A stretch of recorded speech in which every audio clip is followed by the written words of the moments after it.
Hello everybody, my name is Eric D. Johnson, also known as BrightShine. I live right here in the city of Memphis.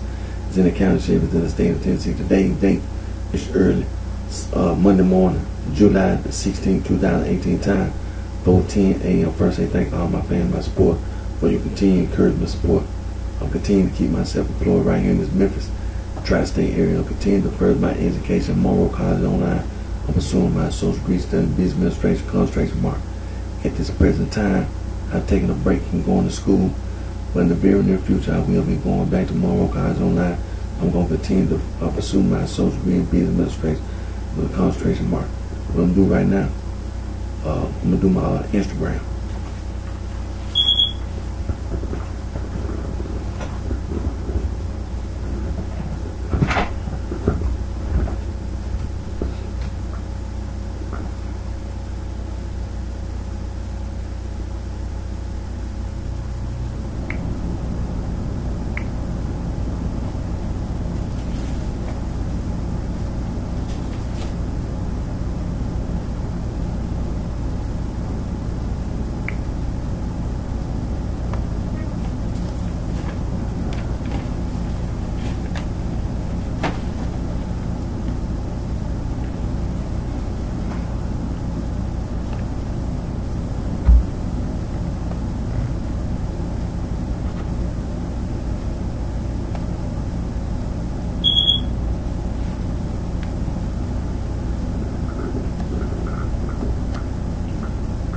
Hello everybody, my name is Eric D.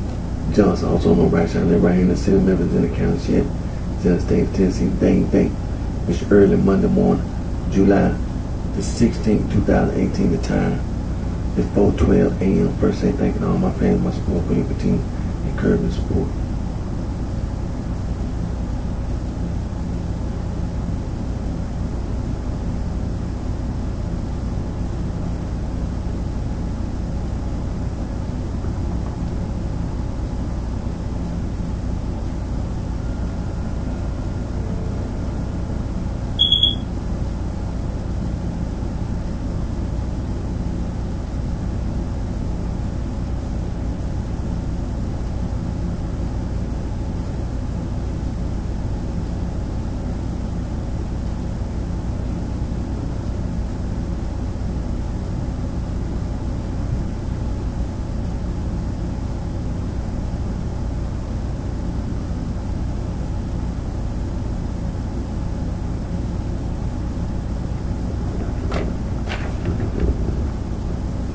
Anti-gang.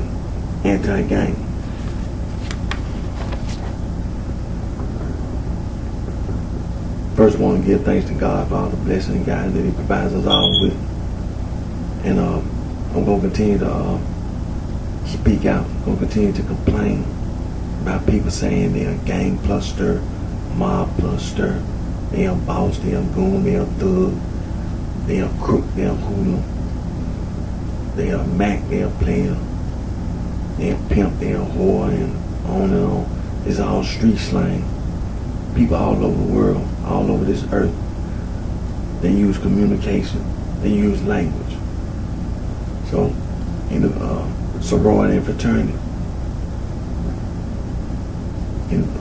it's a guarantee.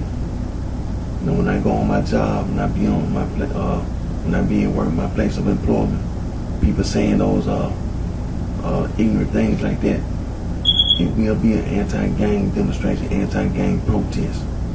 That's a guarantee. First of all, I'm going to stand up for my human rights. Now, these are just a few of the websites you can go to. They are free logo design, make anti-gang logos.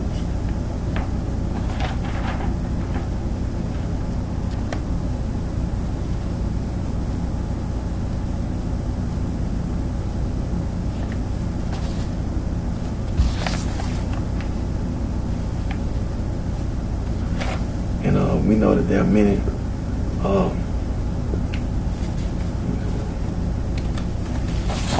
organizations, human rights organizations, environmental, wildlife, nature organizations. Do a background check on organizations because their credibility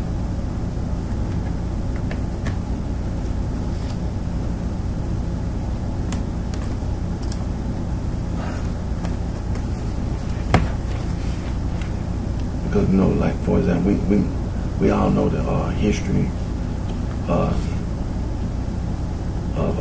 Amnesty, and for example, Amnesty International, and the work they do in Human Rights Watch. We know their history and the work they do. The Wildlife Society, for example. I mean, we know the history, and we know the work that they do.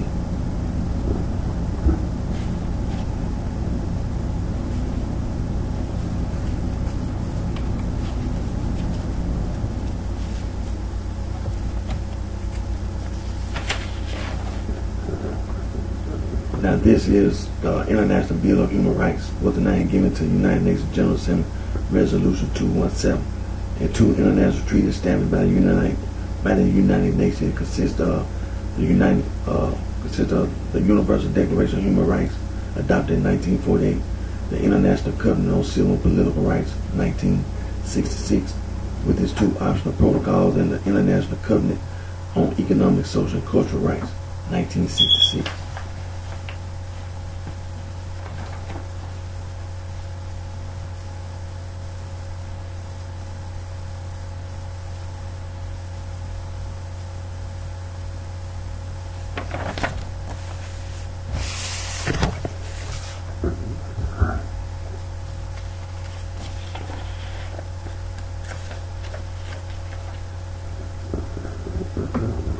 This is the Convention on the Elimination of All Forms of Discrimination Against Women. It is an international treaty adopted in 1979 by the United Nations General Assembly, described as an International Bill of Rights for Women. It was instituted on 3rd September 1981 and has been ratified by 189 states.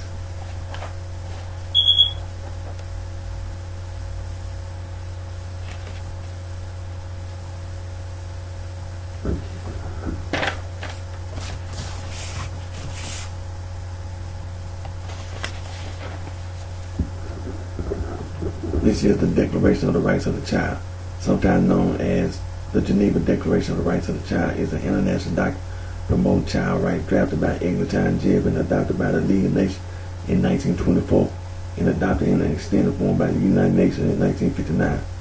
This date has been adopted as the Universal Children's Day.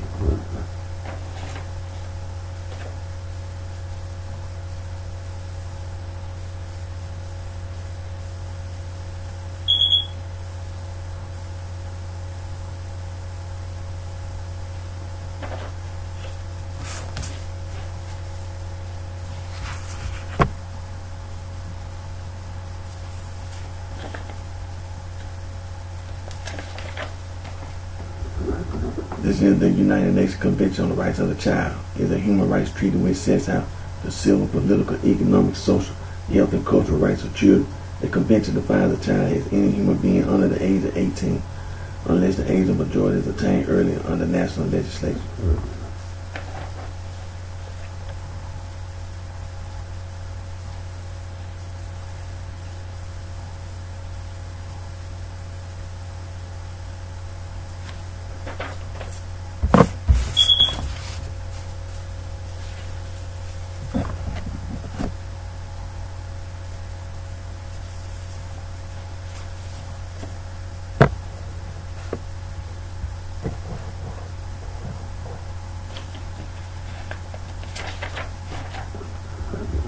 Now, this here is the world's oldest human rights organization, Anti-Slavery International.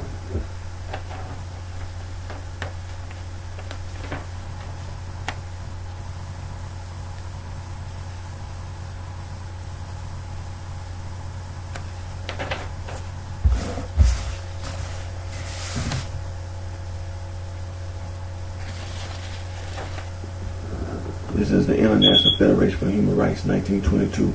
Founded by some 20 national organizations on the initiative of French and German member organizations. It is the first international human rights organization. Its motto is Peace for Human Rights.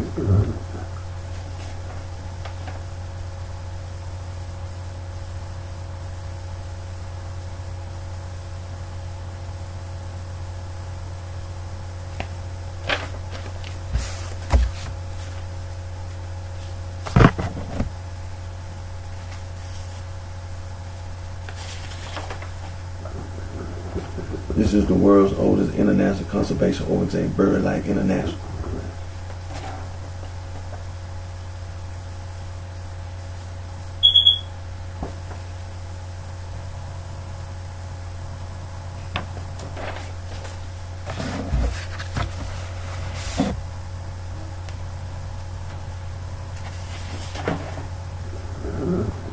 This is Fauna and Flora International, was the world's first international wildlife conservation organization.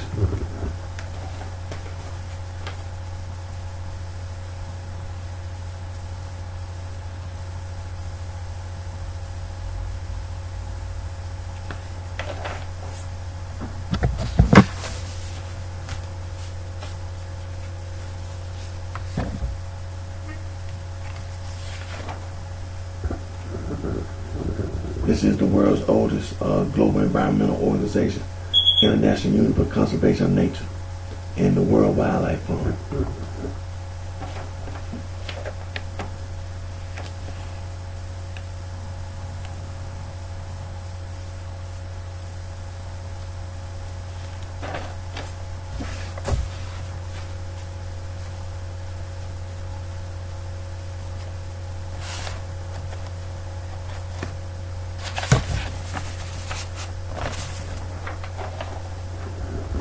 And these are some of the websites you can go to.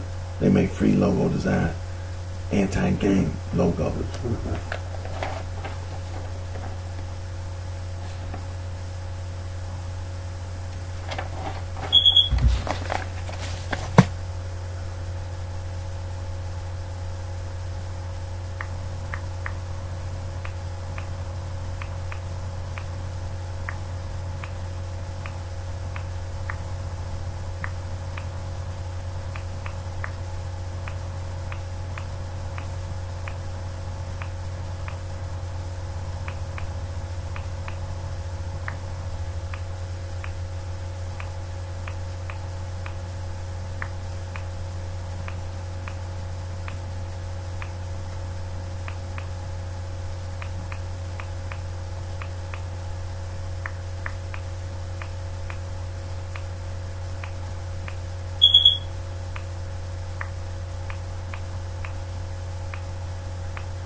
Now I'm gonna do my Facebook Live.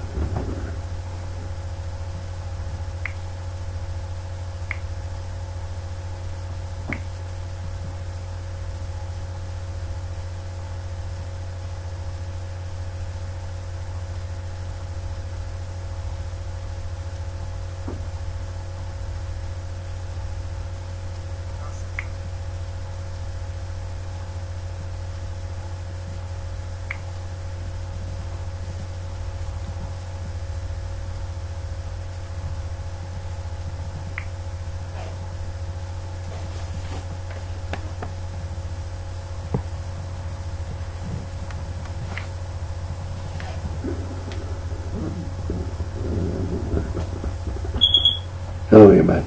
My name is Eric D. Johnson. Also known on BrightShine. Also known on BrightShine. They're right here in the city of Memphis, in the county of Shelby, in the state of Tennessee. Today's date is early Monday morning, July the 16th, 2018. The time 4:26 a.m. First, say thank you to all my fans, my support for your continued encouragement and support.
Anti-gang. Anti-gang.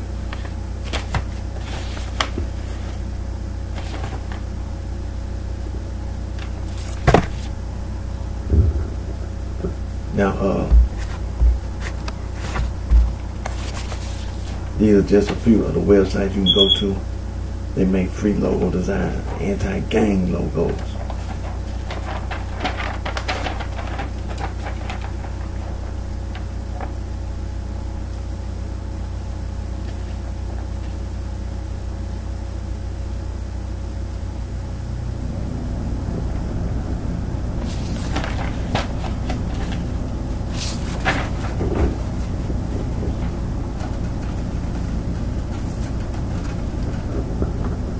Don't continue to speak out, continue to complain. Now people saying they're gang pluster, mob pluster, saying they're boss, they're goon, they're thug, saying they're crook, they're hoodlum. People saying they're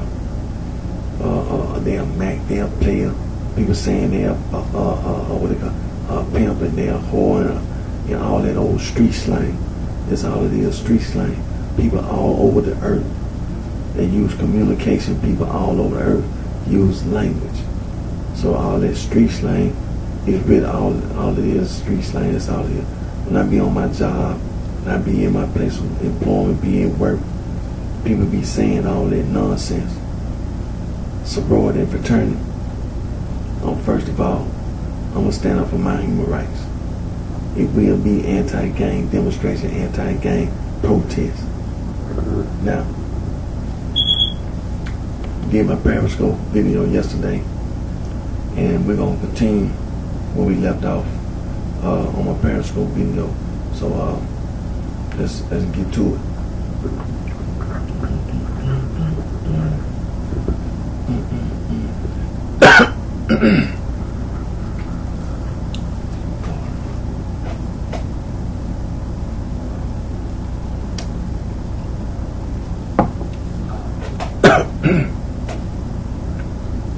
Excuse me.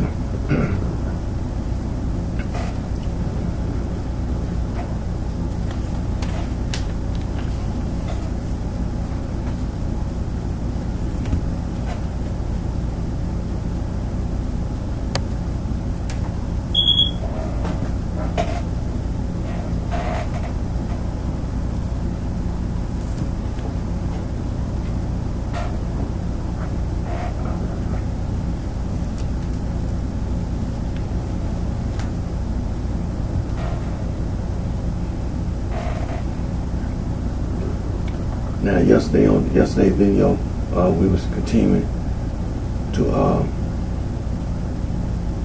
talk about the Roman Catholic Church, the Protestant Reformation, the American Restoration Movement, and these man-made religious organizations. And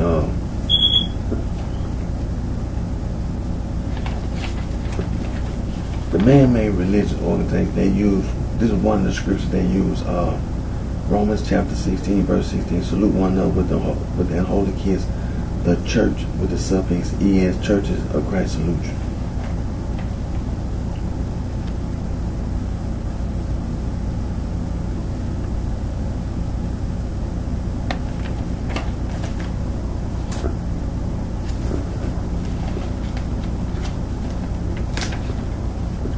Another scripture the man-made religious organization uses is 2 Thessalonians chapter 1 verse 4.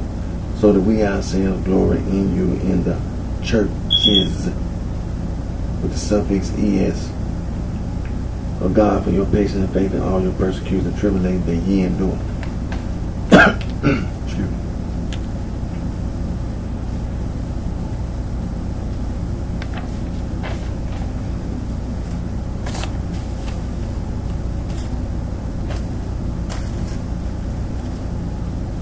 Now what I'm doing now, we're gonna get the laptop, and we're gonna go to the quick reference, Wikipedia.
Now we continue to point these things out about the Catholic Church.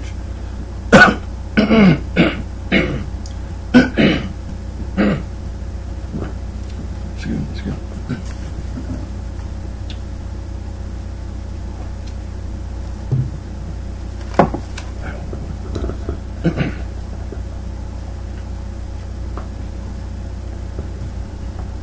That the Catholic Church is a man-made religious organization.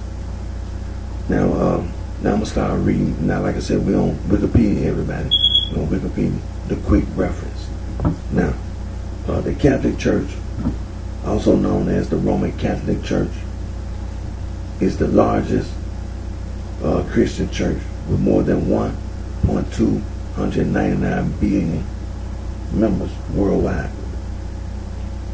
As one of the oldest religious institutions in the world, it has played a prominent role in the history and development of Western civilization. The church is headed by the Bishop of Rome, who is known as the Pope. The church's doctrines are summarized in the Nicene Creed. Its central administration, the Holy See, is in the Vatican City, an enclave within Rome, Italy. The Catholic Church teaches that it is the one holy Catholic and Apostolic Church founded by Jesus Christ. That its bishops are the successors of Christ's apostles, and that the Pope is the successor to St. Peter, to whom primacy was conferred by Jesus Christ. It maintains that it practices the original Christian faith, preserving infallibility passed down by sacred tradition. The Latin Church, the Eastern Catholic churches and institutes such as Mendicant orders and enclosed monastic orders reflect a variety of theological and spiritual emphasis in the church. of its seven sacraments, the Eucharist is the principal one, celebrated liturgically in the Mass. The Church teaches that through consecration by a priest, the sacrificial bread and wine become the body and blood of Christ. The Virgin Mary is venerated in the Catholic Church as Mother of God and Queen of Heaven, honored in dogmas and devotions. Its teachings includes sanctification through faith and evangelization of the gospel, as well as Catholic social teaching, which emphasizes voluntary support for the sick, the poor, and the afflicted through the corporal and spiritual works of mercy. The Catholic Church is the largest non-governmental provider of education and health care in the world.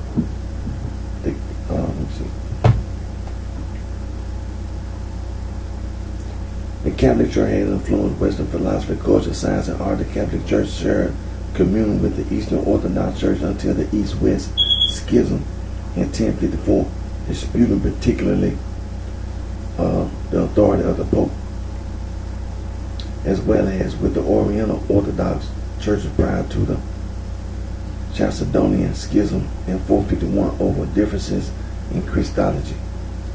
Catholics live all over the world through missions, diaspora, and conversion. Since the 20th century, the majority reside in the southern hemisphere due to secularization in Europe and increased persecution in the Middle East.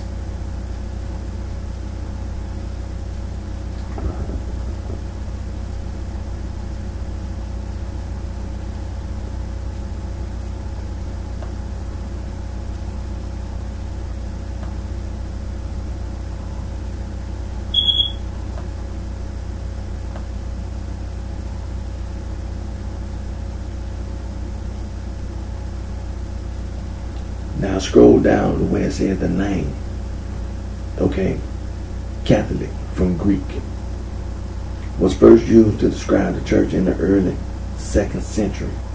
The first known use of the phrase the Catholic Church occurred in the letter written about 110 AD from Saint Ignatius of Antioch to the Smyrnaeans in the Catechetical Lectures of Saint Cyril of Jerusalem. The name Catholic Church was used to distinguish it from other groups that also called themselves the Church. The Catholic notion was further stressed in the Edict De Fide Catholica, issued 380 by Theodosius I, the last emperor to rule over both the eastern and western halves of the Roman Empire, when establishing the state church of the Roman Empire.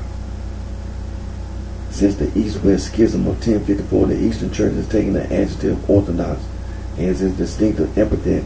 However, its official name continues to be the Orthodox Catholic Church, and the Western Church in communion with the Holy See has similarly taken Catholic, keeping that description. Also, after the Protestant Reformation of the 16th century, when those who ceased to be in communion became known as Protestants. While the Roman Church has been used to describe the Pope's Diocese of Rome since the fall of the Western Roman Empire and into the early Middle Ages, the Roman Catholic Church has been applied to the whole church in English language since the Protestant Reformation. In the late 16th century, the Roman Catholic has officially appeared also in documents produced both by the Holy See, notably applied to certain national episcopal conferences and local dioceses. The name Catholic Church for the whole church is used in the 1990 Catechism of the Catholic Church, the 1983 Code of Canon Law, the documents of the 1962-65 Second Vatican Council, and numerous other official documents. Now,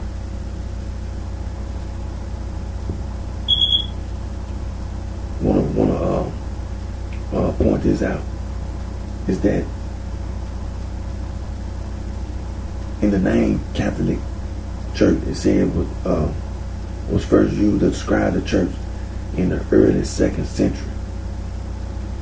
It's saying that the first known use of the phrase the Catholic Church occurred in a letter written about 110 AD from Saint Ignatius of Antioch to the Smyrnaeans in the Catechetical Lectures of Saint Cyril of Jerusalem. The name Catholic Church was used to distinguish it from other groups that also call themselves the church. The church. Now, we continue, like I said, we're going to continue where we left off yesterday. And when I did my Periscope video, it's saying that the Catholic notion was further stressed in the edict defined catalytical issue 380 by Theodosius I, the last emperor to rule over both the eastern and western halves of the Roman Empire, when establishing the state church of the Roman Empire. Okay, now let's go to the Bible. Get my Bible here.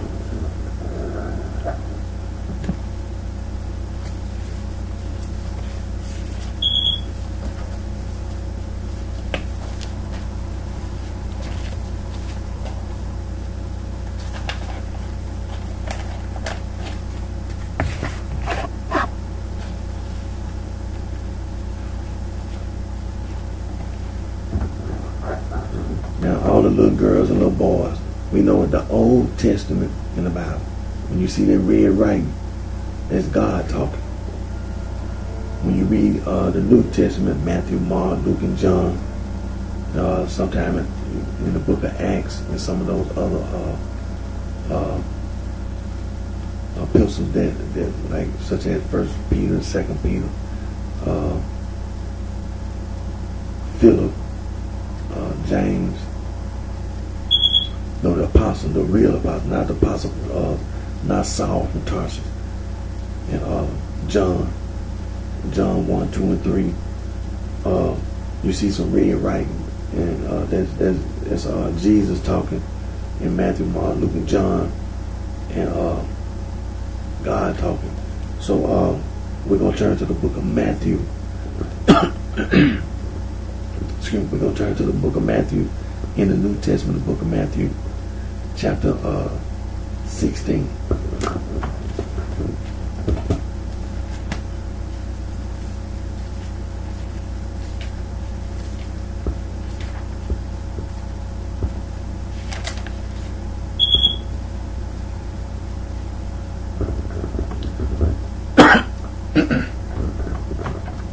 And we're going to read verses 13 through 19. Matthew chapter 16, verses 13 through 19. When Jesus came into the coast of Caesarea Philippi, he asked his disciples, saying, "Whom do men say that I, the Son of Man, am?" And they said, "Some say that thou art John the Baptist, some Elias, and others Jeremiah or one of the prophets." He said unto them, "But whom say ye that I am?" And Simon Peter answered and said, "Thou art the Christ, the Son of the living God." And Jesus answered and said unto him, "Blessed art thou, Simon Bar-Jonah, for flesh and blood have not revealed it unto thee, but my Father which is in heaven. And I say unto thee, that thou art Peter, and upon this rock I will build my church, and the gates of hell shall not prevail against it. And I will give unto thee the keys of the kingdom of heaven. And whatsoever thou shalt bind on earth shall be bound in heaven, and whatsoever thou shalt loose on earth shall be loosed in heaven." Jesus Christ established the church. Jesus Christ, the Son of God, he established the church. Now let's turn to Matthew chapter 18, verses 15 through 20.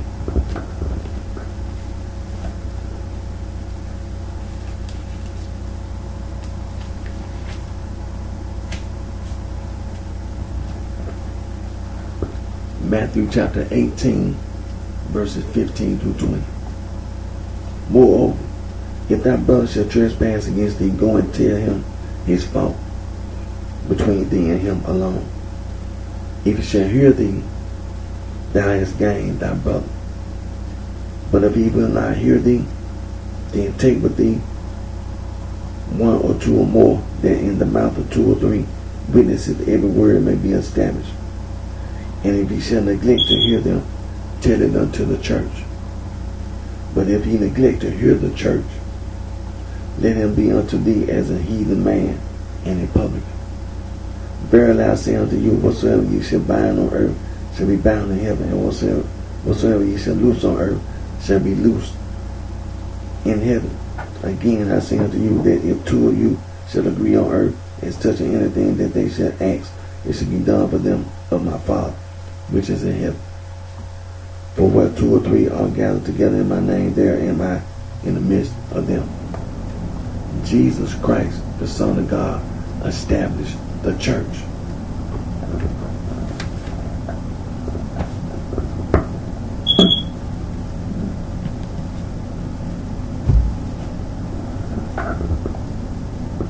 Now, so there again, so this letter that Saint Ignatius of Antioch wrote to the Smyrnaeans, and this phrase, Catholic Church, was in the letter.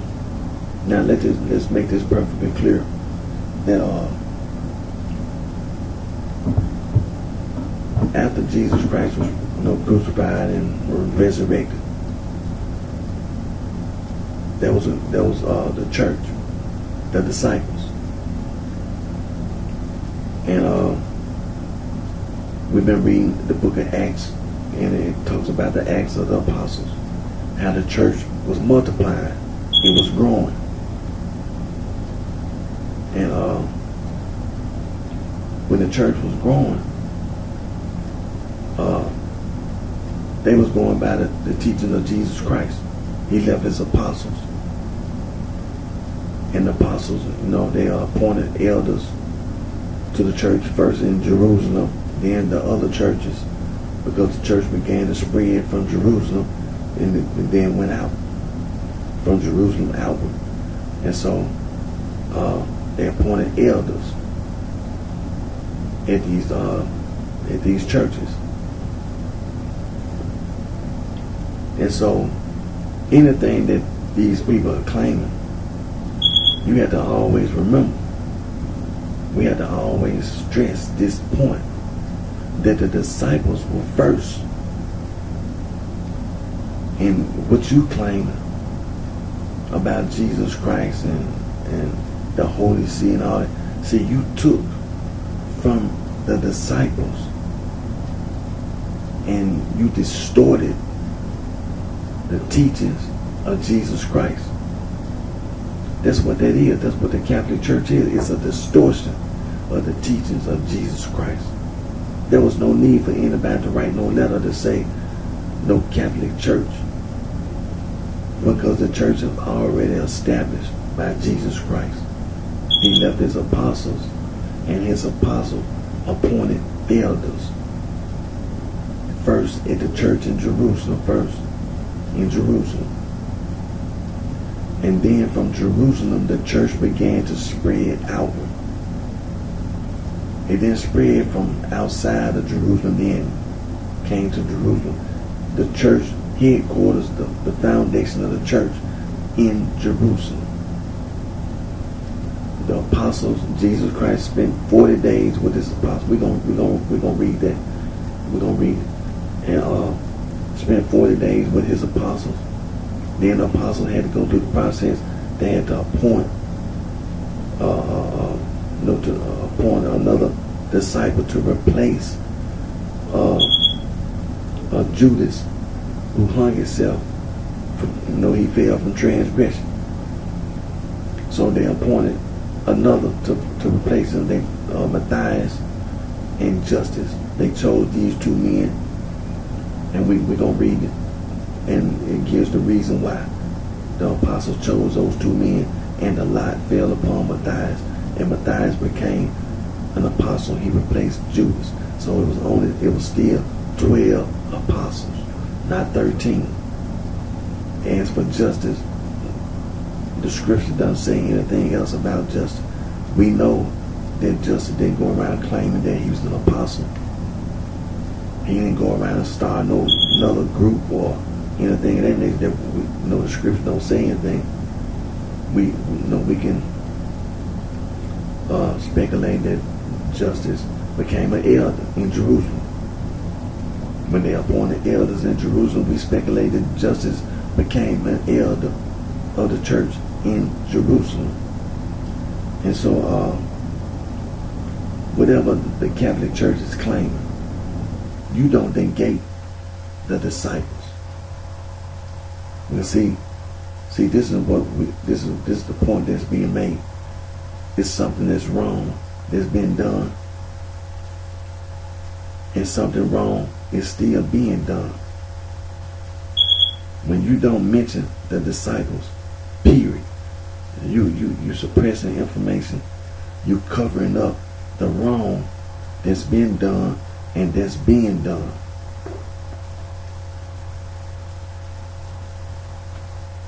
Some atrocities have been perpetrated. We know that. We brought this point up before about the Roman Empire, even during Jesus Christ's time. He stood before Pontius Pilate, and we're gonna bring that point up about the first century and the second century, because that's an important point, that's gonna be brought up about the first century and the second century, because the historians around the world, they kind of got it, the time frame, the timeline.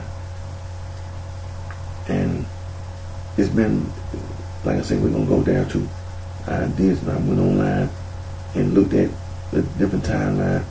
Pretty much Jesus Christ was crucified during the first century. And so this letter was written during the first century. So the time frame, it wasn't that far away. 110 AD. The historians saying that Jesus Christ was crucified around 32, 33 AD.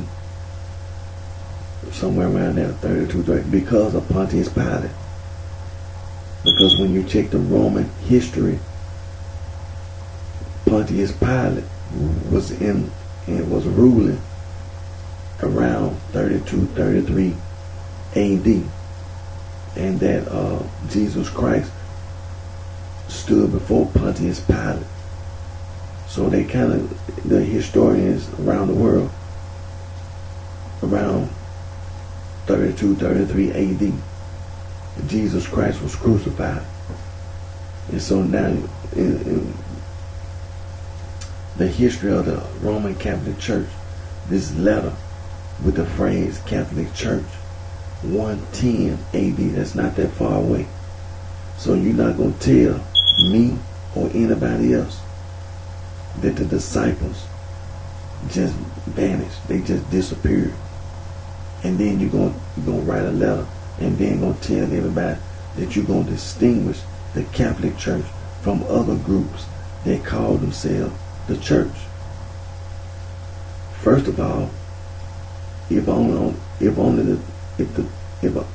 these groups, they call themselves the church, what made you think that was wrong? What made you think that was wrong? Well, what was wrong with them saying the church? They didn't say anything else. So why is it that you're trying to teach people to listen to this Saint Ignatius of Antioch? And then they had was first used to describe the church in the early 2nd century. See, it's wrong.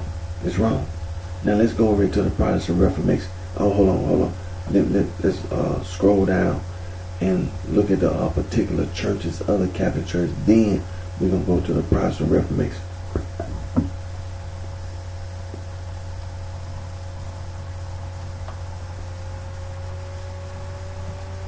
Now, the particular churches of the Catholic Church, the Roman Catholic Church, the Latin Rite, then you had the Alexandrian Rite, that's the Coptic Church, the Ethiopian Church, the Eritrean Church. Then you had your Armenian Rite, and you had your Byzantine Rite, that's the Albanian, Belarusian, Bulgarian, Croatian and Serbian, Greek, Hungarian, Italo-Albanian, Macedonian, Melkite, Romanian, Russian, Ruthenian, Slavic, and Ukrainian. Then you have your East Syriac Rite, Chaldean, Syro-Malabar, West Syrianite, Maronite, Syro-Malankara. Now those are all your Catholic churches, particular churches. Now let's go to the Protestant Reformation.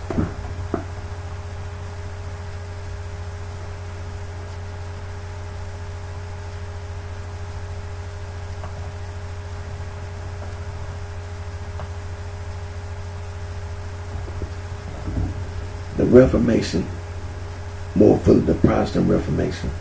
Also, the European Reformation was a schism in Western Christianity initiated by Martin Luther and continued by Hodrick Zwingli, John Calvin, and other Protestant reformers in 16th century Europe. It is usually considered to have started with the publication of the 95 Theses by Martin Luther in 1517 and lasted until the end of the 30 Years' War in 1648. It led to the division of Western Christianity into different confessions: Catholic, Lutheran, Reformed, Anglican, Anabaptist, Unitarian, etc. By the time of its arrival, Western Christianity was also comprised in the lands of the Bohemian Crown, where Utraquist Hussitism was officially acknowledged by both the Pope and the Holy Roman Empire. In addition, various movements, including Lollards in England and Waldensians in Italy and France, were still being actively suppressed. Although there have been early attempts to reform the Catholic Church, such as those of John Huss, Peter Waldo, John Wycliffe, and Girolamo Savonarola,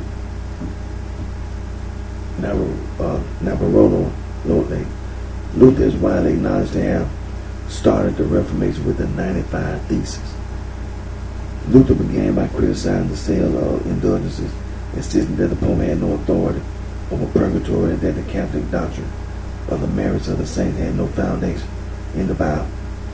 The Reformation incorporated doctrinal changes such as a complete reliance on Scripture as the only source of proper belief, and the belief that faith in Jesus and not good works is the only way to obtain God's pardon for sin. The core motivation behind these changes was theological, though many other factors played a part, including the rise of nationalism, the Western Schism that eroded loyalty to the papacy, the perceived corruption of the Roman Curia, the impact of humanism, and the new learning of the Renaissance that questioned much traditional thought. The initial movement in Germany diversified, and other reformers arose independently of Luther. The groundwork of the Reformation was developed by three major reformers: Luther in Wittenberg, Zwingli in Zurich, and Calvin in Geneva.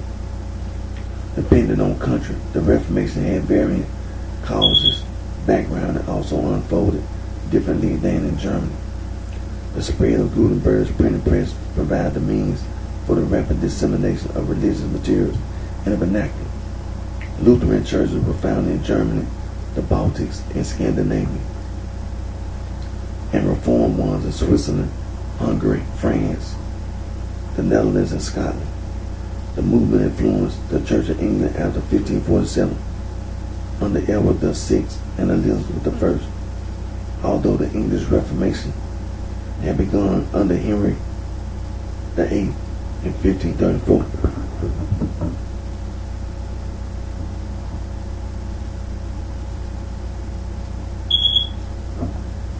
Reformation movements throughout continental Europe, known as the Radical Reformation, gave rise to various Anabaptist movements. Radical reformers, besides forming communities outside state sanction, often employ more extreme doctrinal change, such as the rejection of the tenets of the Council of Nicosia and Chalcedon. Anabaptism suffered a major blow early in the German peasant wars and was persecuted for centuries. After that, the Reformation in Transylvania led to the emergence of Unitarianism. It is historically considered an exceptional event in church history. The Catholic Church responded with a counter-reformation initiated by the Council of Trent in 1545 and a new order, the Jesuits, founded in 1540. Northern Europe, with the exception of most of Ireland, came under the influence of Protestantism. Southern Europe remained Catholic.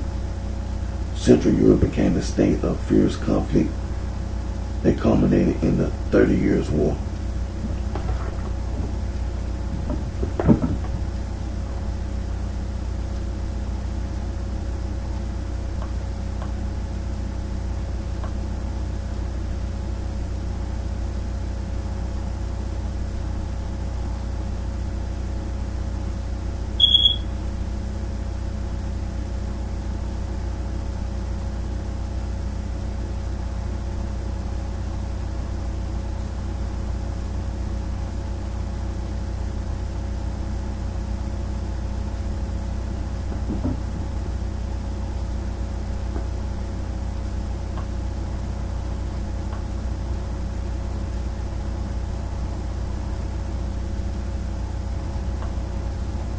Now, you have major branches of the Protestant. You have Adventism, Anabaptism, Anglicanism, Baptist churches. Now the Baptist church, you got a breakaway church, the Church of God in Christ. And then you have your Calvinism, Lutheranism, Methodism, Pentecostalism. Then you have your major, that was a major branch. You have your minor branches, Hussitism, Waldensianism, Plymouth Brethren, Holiness Movement, Quakerism, and multiple others. Then you have your interdenominational movements, Evangelicalism, Charismatic Movement, Neo-Charismatic Movement, and you have your other developments, Arminianism, Pietism, Puritanism, Neo-Orthodoxy, Paleo-Orthodoxy, Christian fundamentalism, modernism, and liberalism.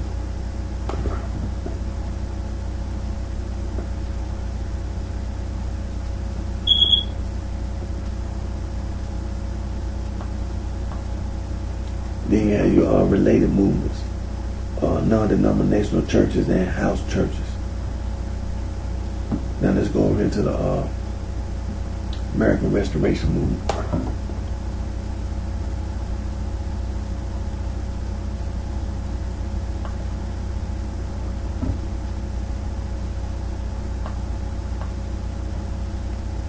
The Restoration Movement, also known as the American Restoration Movement, or the Stone Campbell Movement, and pejoratively as Campbellism, is a Christian movement that began on the United States frontier during the Second Great Awakening, 1790 and 1840.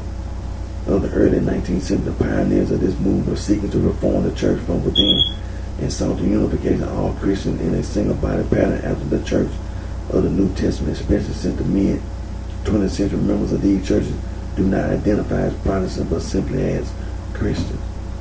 The Restoration Movement developed from several independent strands of religious revival that idealized early Christianity. Two groups which independently developed similar approaches to the Christian faith were particularly important. The first, led by Barton W. Stone, began at Cane Ridge, Kentucky, and identified as Christian. The second began in western Pennsylvania and Virginia. Now West Virginia was led by Thomas Campbell and his son Alexander Campbell. Both educated in Scotland, they eventually used the name Disciples of Christ. Both groups sought to restore the whole Christian church on the pattern set forth in the New Testament, and both believed that creeds kept Christianity divided. In 1832, they joined the fellowship with a handshake. Among other things, they were united in the belief that Jesus is the Christ, the Son of God, that Christians should celebrate the Lord's Supper on the first day of each week, and that baptism of adult believers by immersion in water is a necessary condition for salvation. Because the founders wanted to abandon all denominational labels, they used the biblical names for the followers of Jesus. Both groups promoted a return to the purposes of the first century churches as described in the New Testament. One historian of the movement has argued that it was primarily a unity movement with the restoration motive playing a subordinate role. The restoration movement has since divided into multiple separate parts, separate groups. There are three main branches in the U.S. The Churches of Christ, the unaffiliated Christian Church, Church of Christ congregations, and the Christian Church Disciples of Christ. Some characterize the divisions in the movement as the result of the tension between the goals of restoration and ecumenism. The Churches of Christ and unaffiliated Christian Church, Church of Christ congregation resolve the tension by stressing restoration, while the Christian Church Disciples of Christ resolve the tension by stressing ecumenism. A number of groups outside the U.S. also have historical associated with this movement, such as the Evangelical Christian Church in Canada and the Churches of Christ in Australia.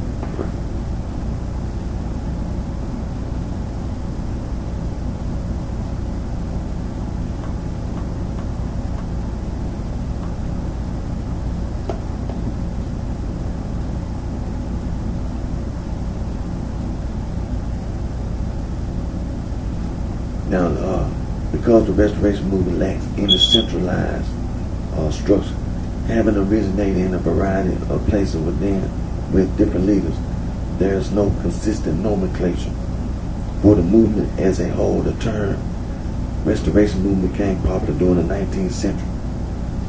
This appears to be due to the influence of Alexander Campbell's essays on a restoration of the ancient order of things in the Christian baptism. The term Stone Campbell movement emerged towards the end of the 20th century as a way to avoid the difficulties associated with some of the other names that have been used and to maintain a sense of the collective history of the movement.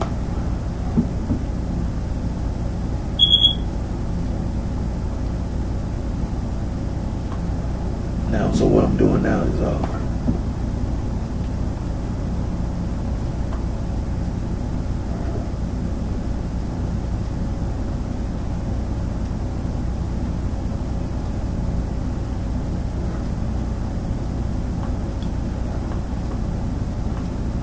I'm still on Wikipedia. Now we're dealing with the crucifixion of Jesus Christ. We're trying to deal with this timeline. Now,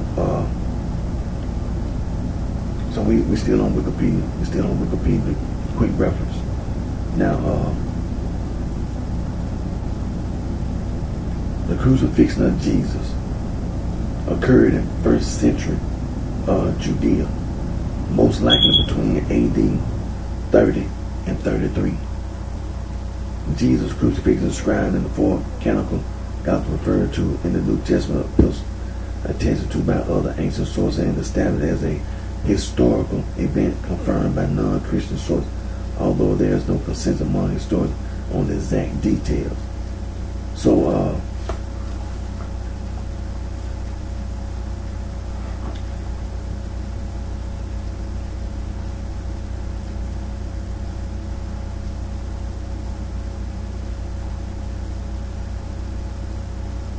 that's the date that's the date I was looking for. Is that the crucifixion of Jesus occurred in 1st century, during the 1st century Judea. Okay, it occurred. That's what we want to get to. We want to make sure we get this time frame. It occurred during the 1st century, around AD 30, AD 33. Now, the Catholic Church saying that this letter was written around 110 AD. So that's not that far away. That's not that far away. Because after Jesus Christ was crucified, he was resurrected. He was resurrected, and he spent 40 days with his apostles that he chose. And after he spent the time with his apostles, he was received up in a cloud. We're gonna read it. And he left his apostles and the other disciples as well, you know. And the church began to grow. They were the disciples. Jesus Christ taught his followers that they were the disciples. Anytime Jesus Christ would have someone, he would go out and reach out to the people for them to become his followers. And when a person or persons said they wanted to follow Jesus, he would have to tell them repeatedly, over and over and over again, repeatedly, that you are your disciple. I call my followers the disciples. You're my disciple. And I call my followers the disciple. He had to do this repeatedly, over and over and over again. So Jesus Christ answered that question repeatedly, over and over and over again. That he called his followers the disciples. Every time, whenever someone came to him, they expressed interest that they wanted to be his follower, he had to teach them that you are my disciple. You are a disciple. You are my disciple. You are my, I call my followers the disciples. He had to teach his followers repeatedly, over and over and over again. So he answered that question. He had plenty of time. He had ample time to teach all his followers. What do you call your followers? The disciples.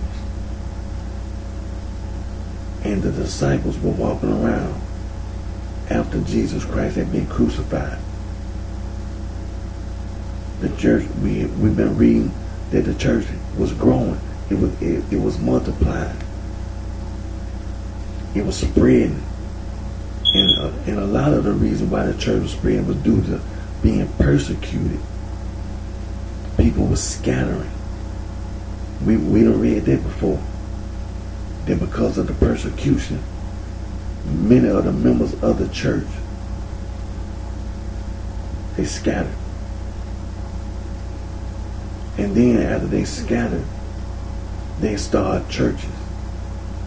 We done read that before in the book of Acts. See, this is very important. This is very important because, see, the Catholic Church is teaching people that this letter that they wrote, the phrase Catholic Church was done in 110 AD.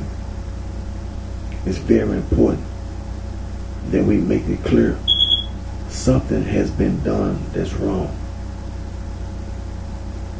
And something wrong is being done now.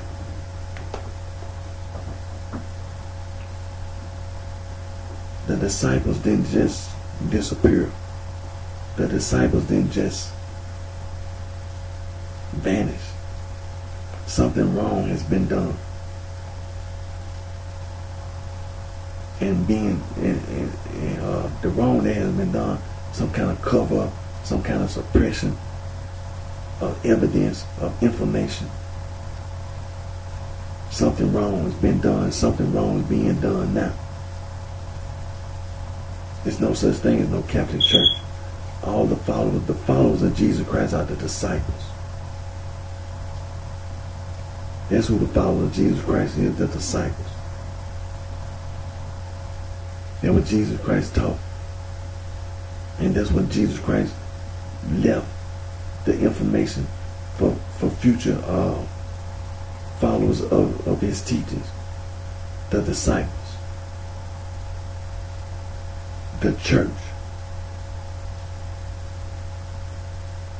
There's no such thing as no Protestant Reformation. And you're going to protest the Catholic Church. You're going to reform the Catholic Church. You're a Catholic. Only thing you're trying to do is trying to polish up the Catholic Church. That's what you are. You're a Catholic. You said it yourself. You're a reformer. Anybody that's trying to reform the Catholic Church, what that make you? You're a Catholic. You're trying to polish up the Catholic Church. If you're trying to protest the Catholic Church, to reform the Catholic Church, what that make you? You're a Catholic. You're trying to polish up the Catholic Church. The American Restoration Movement, There's no such thing as no restoration movement. See, this is an acknowledgement of the wrong that has been done. When you say restoration, you got to restore. No, you don't. Stop lying. Because that's what you're doing. You're lying. You're lying about the wrong that has been done. The atrocities that have been perpetrated. That have been committed. That's what you're doing. You're lying. The disciples didn't just disappear. The disciples didn't just vanish out of thin air. And nobody knows where they went. Nobody knows anything. See, it's a lie you telling. There's no such thing as no restoration movement and no great awakening on the American frontier. That's a lie. You lying. The followers of Jesus Christ, the disciples. You lying. There's no such thing as no Church of Christ. There's no such thing as no disciples of Christ. There's no official organization or something that Jesus Christ established. Jesus Christ never said anything like that. Jesus Christ, we read it in Matthew chapter 16, verses 13 and 19. Jesus Christ said, I'm going to build my church. That's all he said. That's all he said.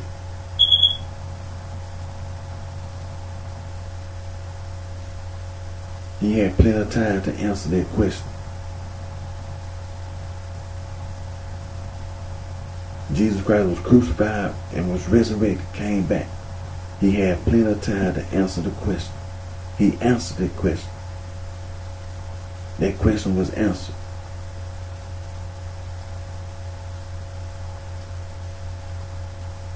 It's wrong what the American Restoration Movement be doing.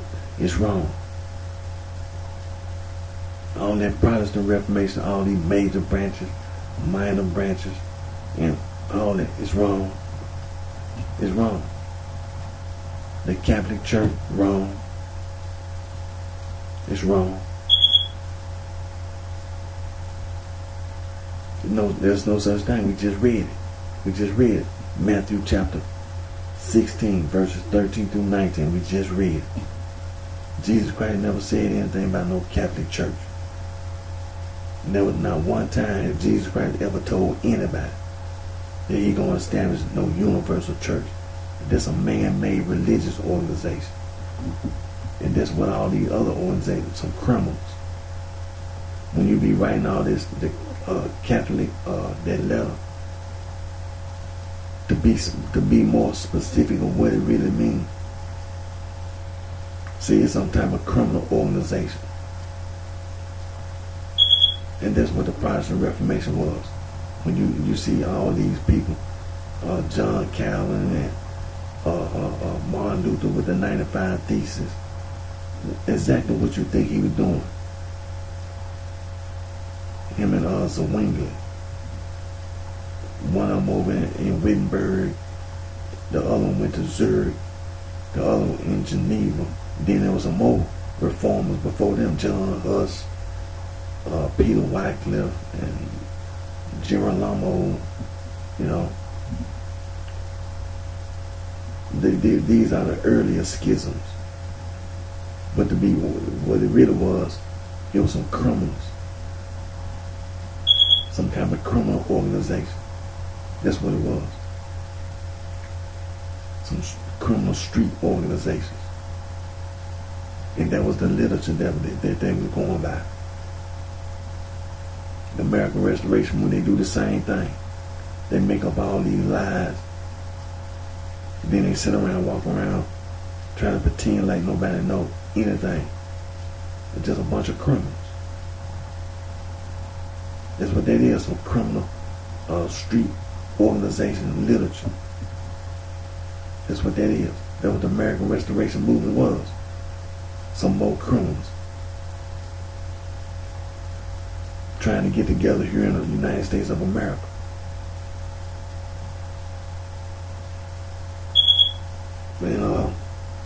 But so like I said, when we get this time frame, this timeline, see, Jesus Christ was crucified.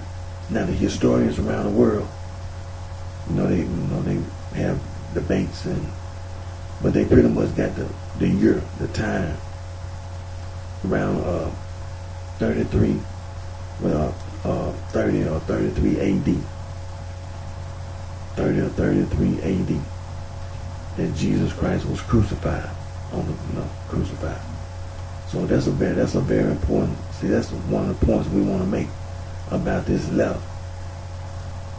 That during this period of time, you see around 33 AD. Okay, after that, it was the disciples. It was the disciples. And so when the Catholic, what that letter, that Saint Ignatius wrote around 110 AD. See, that's not that far away. It's not that far away. About 70, 80 years at the most. About 70, 80 years. That's not no long time. That's not no long time. From the crucifixion of Jesus Christ around 33 AD into the Catholic Church. This letter was written in 110 AD. That's not that long. That's not that far away. That's about 70 years. About 80 years. About 80 years. So, it's some lies being told. It's some lies being told. But now, let's go to the Bible.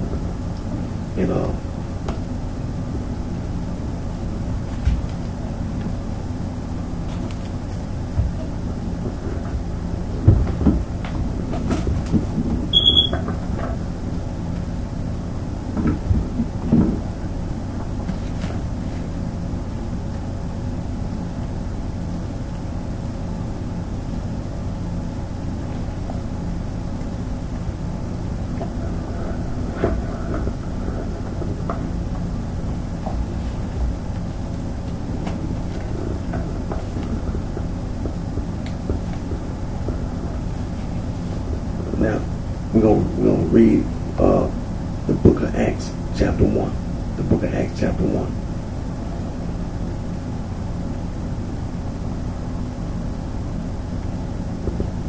The former treatise have I made, O Theophilus, of all that Jesus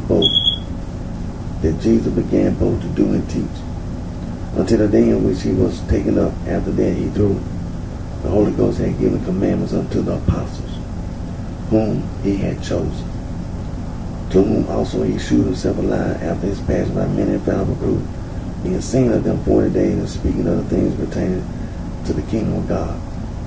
And being assembled together with them, commanded them that they should not depart from Jerusalem, but wait for the promise of the Father, which saith he, Ye have heard of me, for John truly baptized with water, but ye shall be baptized with the Holy Ghost not many days hence. When they therefore were come together, they asked him, saying, Lord, wilt thou at this time restore again the kingdom to Israel?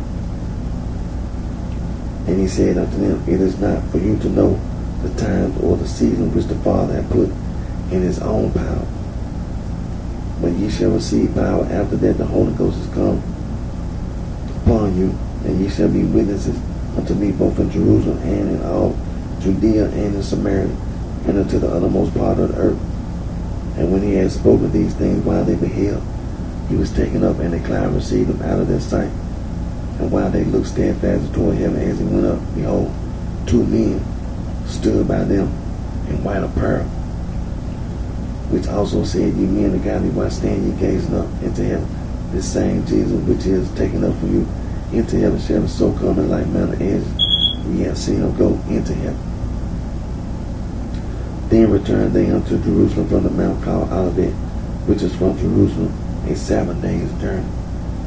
And when they were come in, they went up into an upper room, where Bob and Peter and James and John and Andrew, Philip and Thomas, Bartholomew and Matthew, James the son of Alphaeus and Simon Zelotes, and Judas the brother of James. These all continued with one accord in prayer and supplicating with the women, and Mary the mother of Jesus, and with his brethren. And in those days Peter stood up in the midst of the disciples, and said, the number names together were about 120. Men and brethren, the scripture was these have been fulfilled, which the Holy Ghost by the mouth of David spake before concerning Judas, which was guide to them that took Jesus. For he was numbered with us, and had obtained part of this ministry.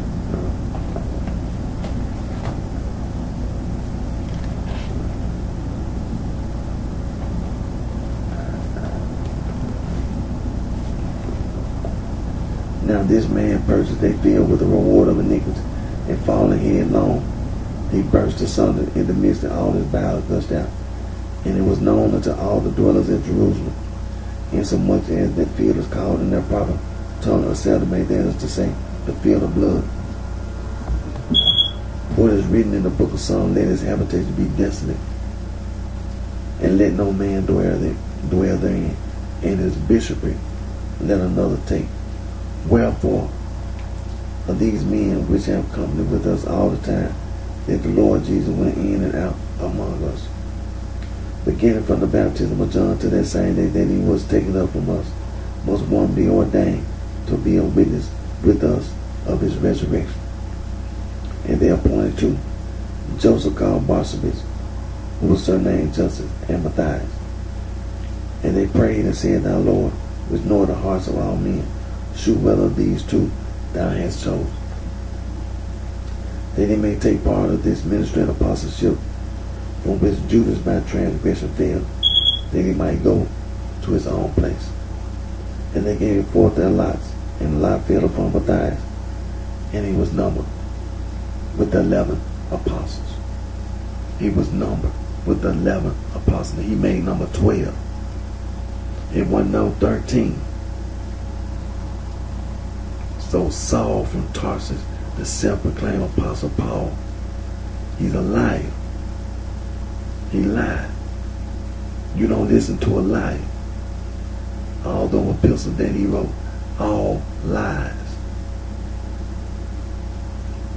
You don't hear Justus walking around saying he's an apostle. And this man was chosen by the apostles.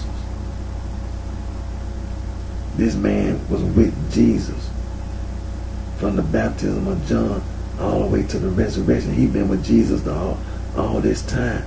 Jesus Christ know this man personally. And this man know Jesus Christ personally. You don't hear Justus walking around saying he an apostle. You don't hear Justus saying anything. He being obedient to Jesus Christ.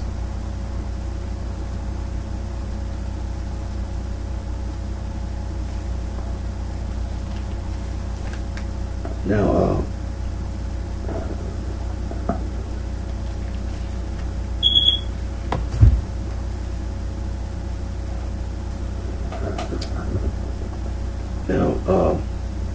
the first place in the Bible that talks about being a Christian,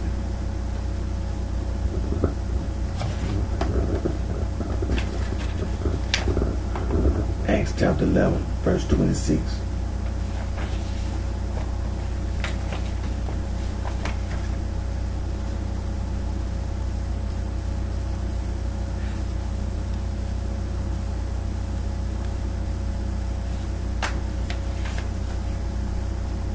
Now we know that we all been taught, including myself. We all have been taught. We all have been taught that saying Christian, it's okay. It ain't no wrong. But to be honest, it's wrong. It's wrong. It's an insult. Now, like I said, we all have been taught that it was not wrong, no Christian, that it was something. But first of all, Jesus Christ ain't never said nothing about being no Christian. But we have to understand that when you read the Acts chapter 11, when you read Acts chapter 11, and it says that the disciples, you can't forget that Jesus Christ, that's what Jesus Christ called his followers, the disciples. When you over in Antioch, over there in Antioch, not Jerusalem, over there in Antioch, a person or persons call the disciples Christian. That's an insult. That's an insult. That's some kind of slang, derogatory, some type of derogatory, somebody being mean. Call the disciples Christian.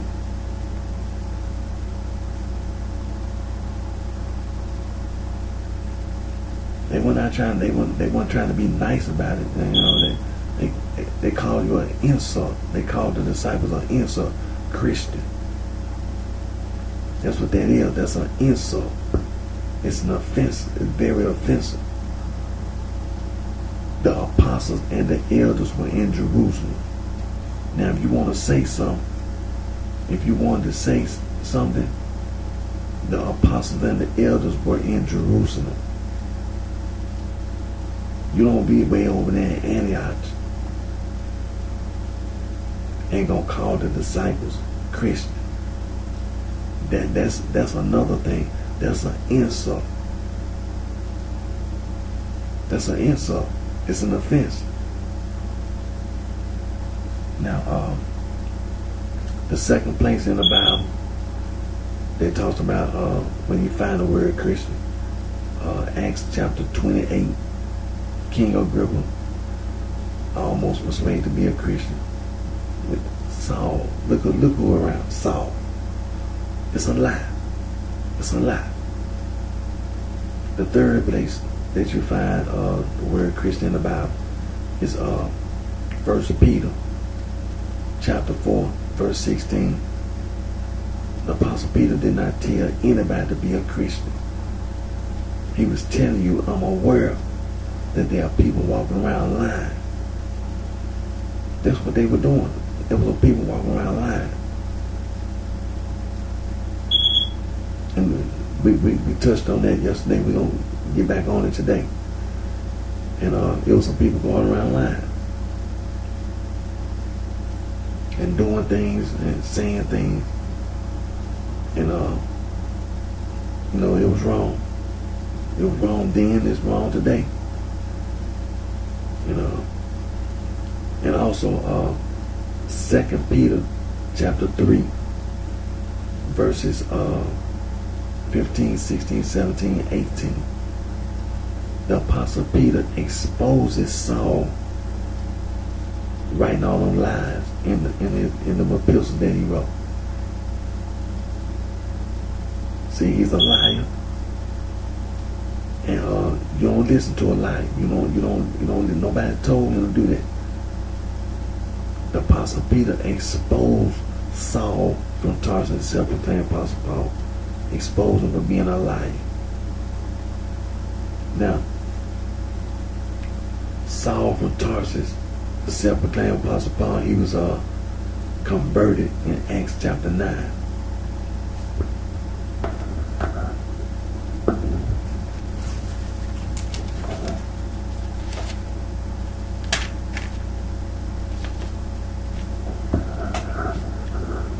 And that's the title. It's titled Acts chapter 9, Saul converted. Now let me read one verse. Let me read verse number 7.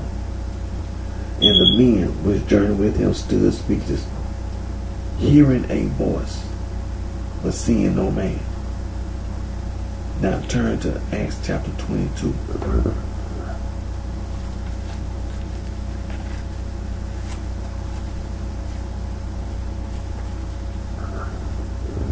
And it's titled, Paul Tells of His Conversion. Acts chapter 22, verse number 9. And they that were with me saw indeed the light, and were afraid, but they heard not the voice of him that spake to me. He lied. He lied again. He lied. Turn to Acts chapter 26.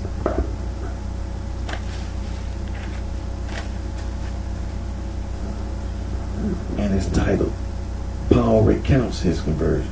Now, verses 13, 14, and 15. At midday, O King, I saw in the way a light from heaven above the brightness of the sun, shining round about me and them which journeyed with me. And when we were all fallen to the earth, I heard a voice speaking unto me, and saying in the Hebrew tongue, Saul, Saul, why persecute thou me? It is hard for thee to kick against the pricks. And I said, Who art thou, Lord? And he said, I am Jesus, whom thou persecutest. He lied again. He lied again.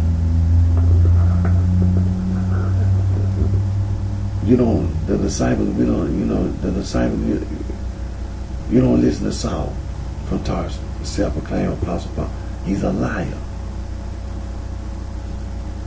You don't listen to Saul. All them epistles he wrote, throw them away. Throw it away.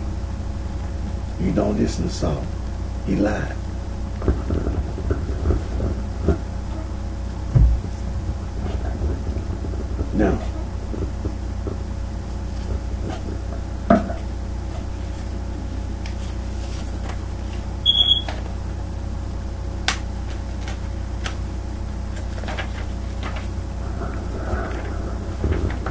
Now, this is the start of the end of their Christian stuff. Acts chapter 15, verse 2.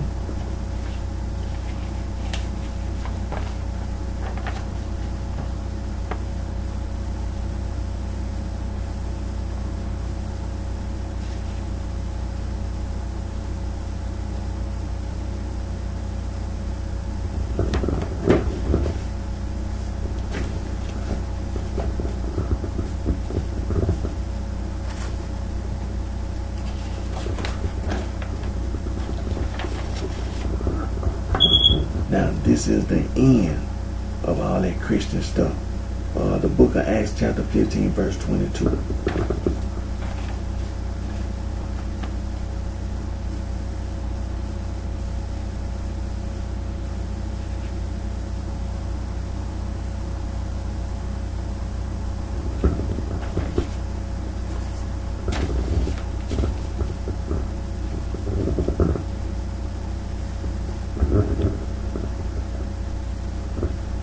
So like I said, we touched on it yesterday. We're gonna touch on it again today and from here on out. Now, Jesus Christ, the Son of God, myself, well as others, believe that Jesus Christ is the Son of God, the Messiah. The Jews, they are in the Old Testament prophesied that prophesying that one will come to be the Messiah. Myself as well as others believe that Jesus Christ is the Messiah. He the one that was prophesied to come and was crucified. He came and was crucified, was resurrected, and was received up in the cloud. We just read it. That's what myself as well as others believe.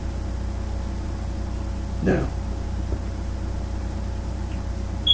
while Jesus Christ was, going about his ministry, he chose 12 disciples. Now, the Old Testament, it talks about Adam, Eve, and then they had children, Cain and Abel. Cain slew his brother Abel, and Cain, if anybody find him, they'll kill Cain. But Cain had children too. And in the Old Testament it talks about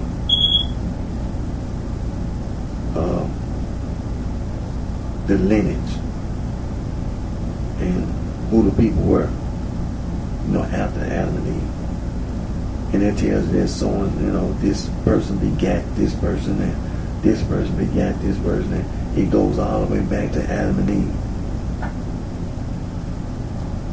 And so when you get to Jesus, they talk about his lineage.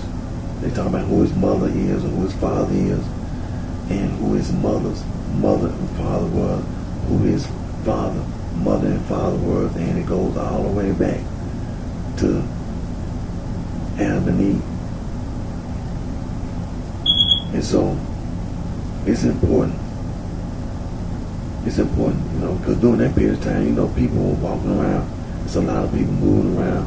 So it was important for people to know who their mother were, who their father were, who their grandmama, granddaddy, on both sides.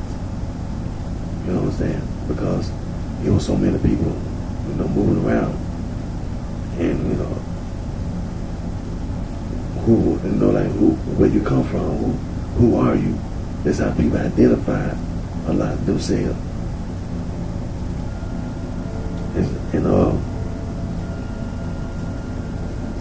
And when it comes to Jesus and his apostle now, we don't have all the lineage on the people that he chose to be his apostle, including his disciples. Many of the people that followed Jesus became, his disciples. We don't really know who all these people were. That's the honest truth. We don't, because we don't have the information who the mother was, who your father was, on each individual that was a disciple of Jesus Christ. We don't know who these people were, where they came from, And so the same thing with the apostles who were chosen by Jesus Christ. We don't know all the information about, the background. We don't know all the background information on the apostles. We don't know who their mother was. We don't know who their father. Now some of them, you say that, you were the son of this person or that person. But it didn't go all the way back. It didn't go all the way back, like who the mother was, and so on and so forth. And like we were talking about this yesterday about Judas, and he betrayed Jesus Christ. See, betraying Jesus Christ was something that Judas did. And the reason why he did it, because where he came from, who his people, who his people were, and betraying Jesus Christ was something that he wanted to do. It was like he wanted to get revenge on Jesus Christ. You understand? Because many people on this earth been living on this earth, and you're not going to tell them about God and all this, And so they ain't have to listen to nothing you had to say. People didn't like the Jews.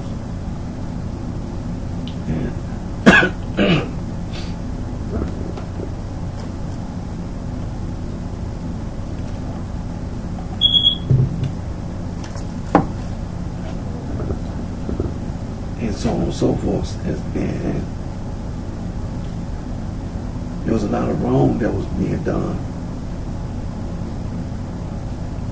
for various reasons, and that was one of the wrongs that was done, is that Judas betrayed Jesus Christ. He fell by transgression, but when you talk about Judas betraying Jesus Christ, we don't really know who Judas was. See, it was a moment. See, we talked about this yesterday about the disciples who was following Jesus Christ, for example, and then they walked away, and they were never heard from again. We don't know where they went or what they did or said to other people after being with Jesus Christ.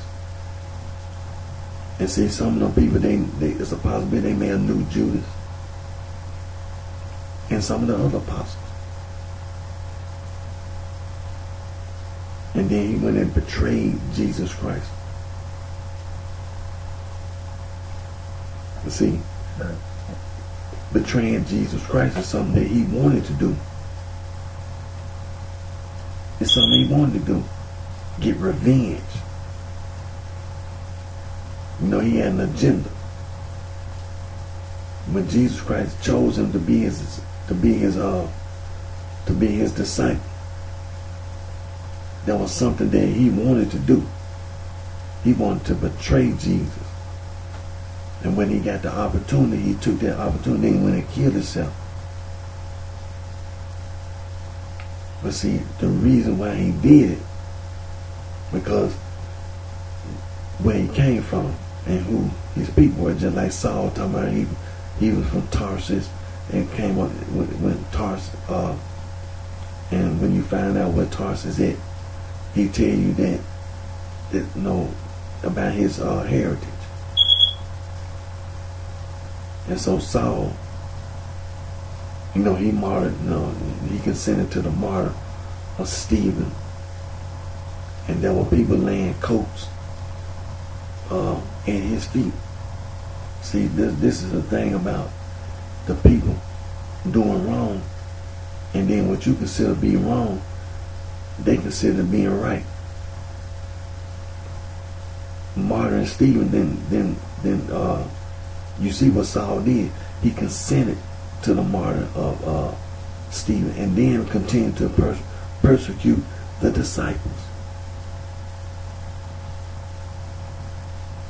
It may be considered wrong to one person, but to them, to him, and to the rest of the people, it was right.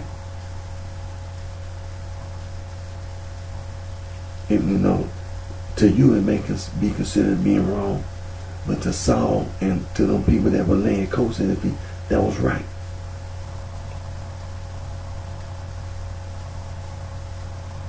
And that we have to remember that some people, they have an agenda. They have some kind of, agenda. Like we talked about this yesterday. For example, everybody not a European. French, the Latins, French, Spanish, Portuguese, Germans, Celtics, Armenians, Greeks,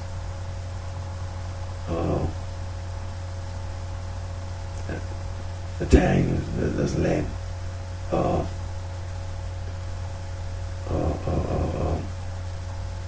then all your Slavics, and then the Iranians, all your Indo-Europeans. Everybody not an Indo-European. And then you have all these Afro-Asiatic people. Everybody not an Afro-Asiatic. No matter what you look like. Everybody not a European, everybody not an Afro-Asiatic. And see, that's another thing about how time people were moving around and intermixing with one another and intermarrying and things of this nature. It was a lot of confusion and a lot of things of this nature. And people did things and said things, and they caused problems.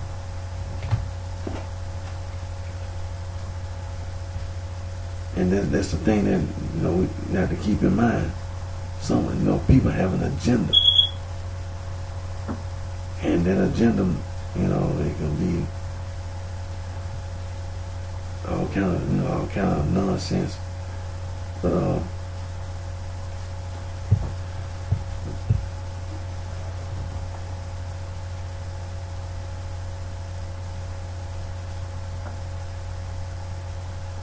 so we're gonna continue to stay on this, because I know that this is one of the things that's gonna be very important. about this Catholic Church. It's a man-made religious organization, and we're gonna have to continue to point this out and stay on it until we get people to stop thinking that Catholic Church is right, because it's not. It's wrong. It's a man-made religious organization. It's not they're not the disciples.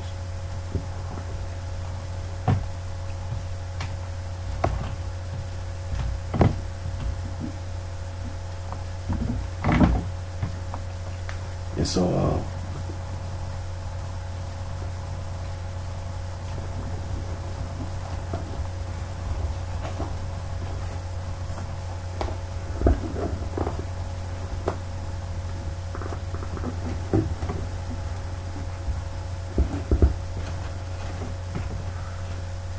now, I'm gonna get the tablet now.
Okay, now we've been talking about these groups, the Moorish Science Temple, the Nation of Islam, the 5% Nation, all these various black Hebrew Israelites, and the Rastafarians, and and then you have like these groups, like for example the Black Panther groups,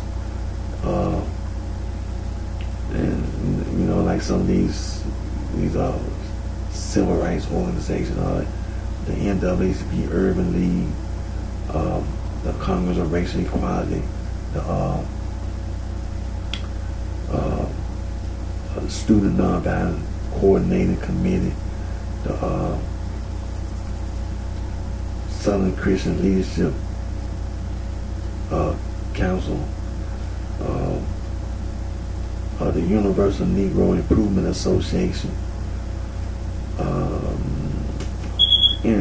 so on, so on.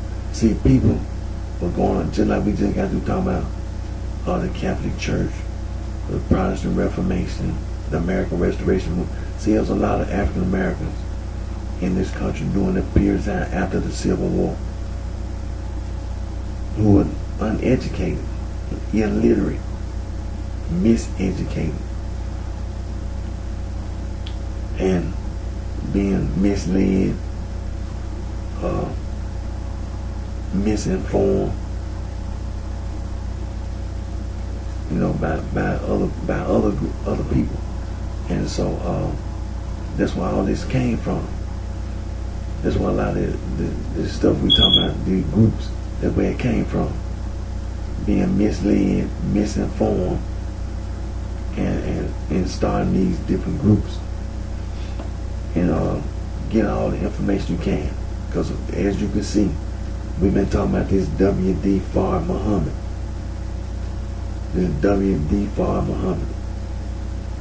And when the information that's available is vague. It's practically, you don't even know when the man was born. We don't know where he came from. You speculating. There's a lot of speculation. But you can't, you don't have no definite, you don't have no credible information, no valid information that people can say this man was born in this place on this day and died in this place on this day. You know, it's a lot of things. We started all this religious stuff, and he's not the only one, but that's just one of the people that we're trying to get information from. So myself, as well as others, there's an FBI file on all of these groups on the Moral Science Temple, the Nation of Islam, the 5% Nation, on these various Black Hebrew Israelites, the Rastafari. There's an FBI file. Read the file. And on the NAACP, Urban League, the SCLC, the FBI got information on these groups, on the Black Panthers, on any other group, the Universal Negro Improvement Association. They got an FBI file. And then there are other countries around the world. Go to these countries and ask, do they know anything about this W.D. Farr Muhammad? You'll be surprised. People around the world, they don't want nobody in this country listening to that nonsense, because there ain't nothing but a bunch of lies. The African Americans in this country were illiterate, uneducated, miseducated, misled, misinformed. And now you have people today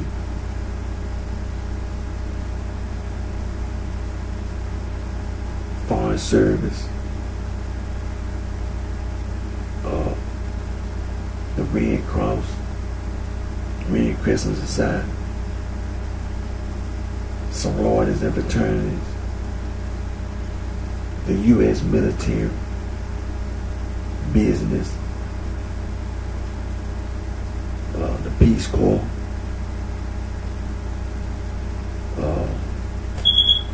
tourism. People leave the United States of America and go outside the United States of America.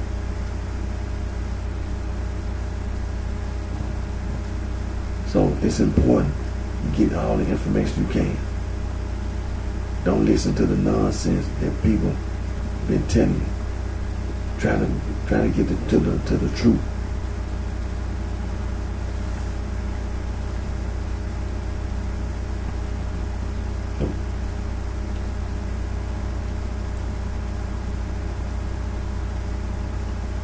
And then what they call it, the American Muslim Society. Get all the information you can. Get all the information you can.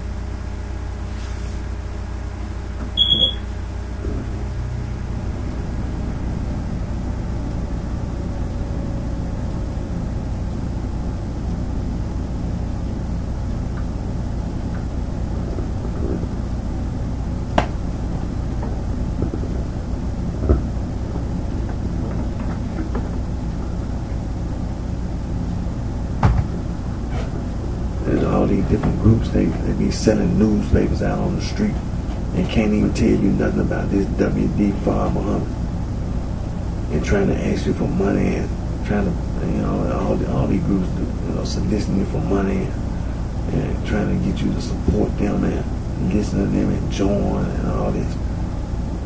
Get all the information you can. Don't just go to the United States government. Go to other countries around the world and ask them about these groups.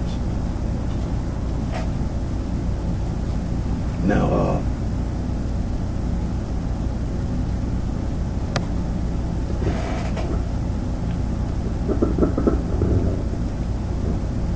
we continue to talk about African traditional religion. African traditional religion is being taught at colleges and universities in sub-Saharan Africa. You can earn a bachelor's degree, master's degree, PhD studying African traditional religion. One of the books we're going to continue to read referred to, titled West African Traditional Religion. It was written by Dr. Joseph Obasele Balelu, Dr. P. Adalumo, the paper.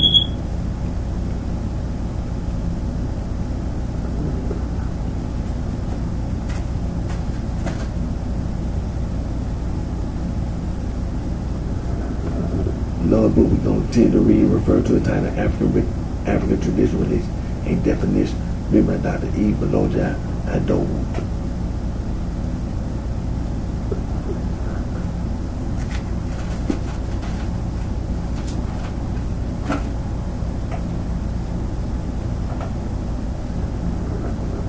Another book we're going to read referred to the title African Religion and Philosophy, written by Dr. John S.M.B.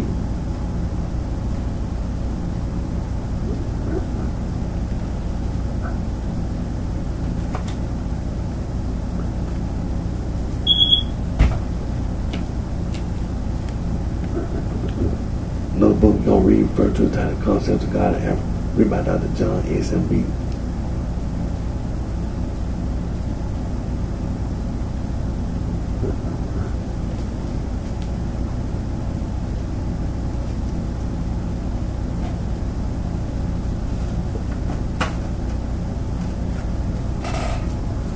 Now, examples of schools in sub-Saharan Africa that teach African traditional religion.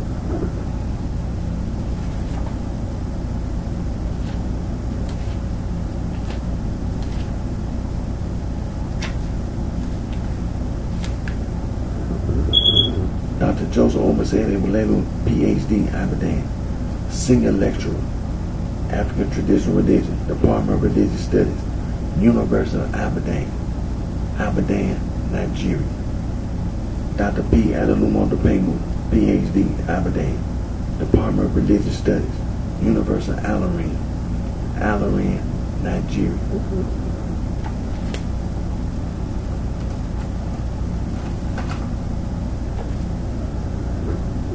Dr. E. Beloja Adowu, Professor of Religious Studies, University of Abadan, Nigeria.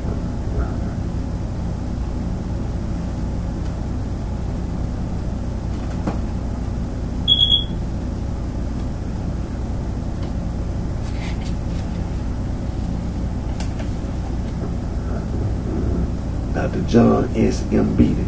He was born in Kenya, and he studied at Makerere University College in Uganda.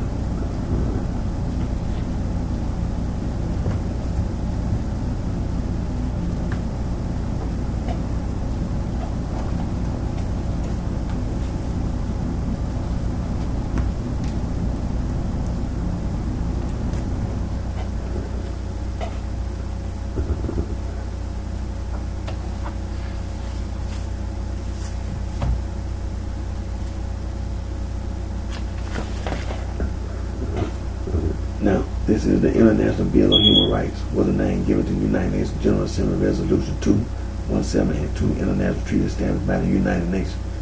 It consists of the Universal Declaration of Human Rights adopted in 1948, the International Covenant on Civil and Political Rights 1966, with its two optional protocols, and the International Covenant on Economic, Social, and Cultural Rights 1966.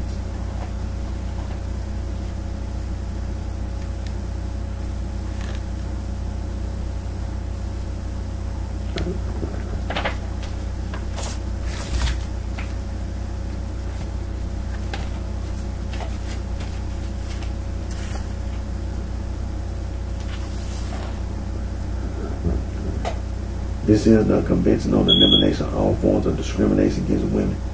It is an international treaty adopted in 1979 by the United Nations General Assembly, described as an International Bill of Rights for Women.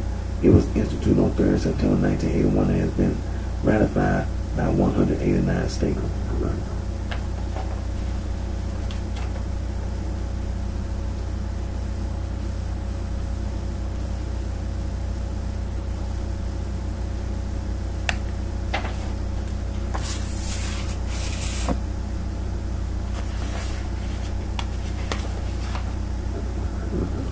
The Declaration of the Rights of the Child, sometimes known as the Geneva Declaration of the Rights of the Child, is an international document promoting child rights drafted by the Eglantine Jail and adopted by the League of Nations in 1924 and adopted in an extended form by the United Nations in 1959.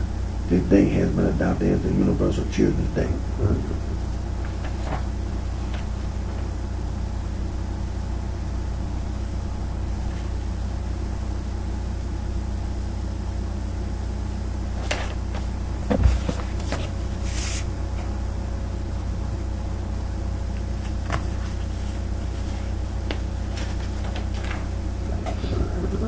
This is the United Nations Convention on the Rights of the Child. It's a human rights treaty which sets out the civil, political, economic, social, health, and cultural rights of children. The convention defines the child as any human being under the age of 18 unless the age of majority is attained earlier under national legislation.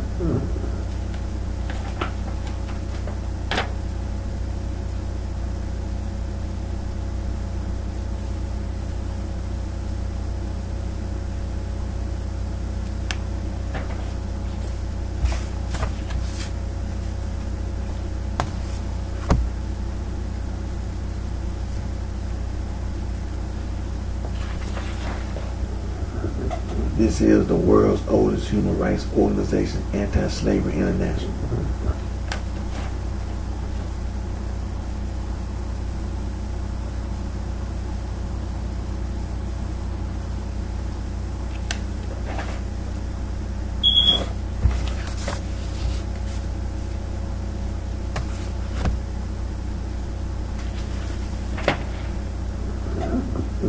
This is the International Federation for Human Rights, 1922.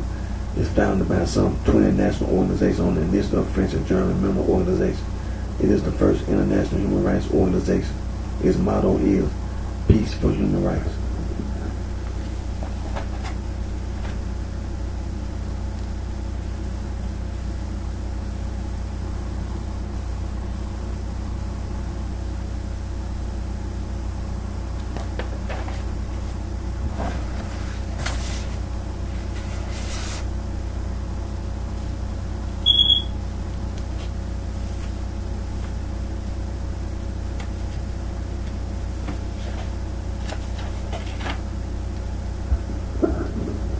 This is the world's oldest international conservation organization, BirdLife International.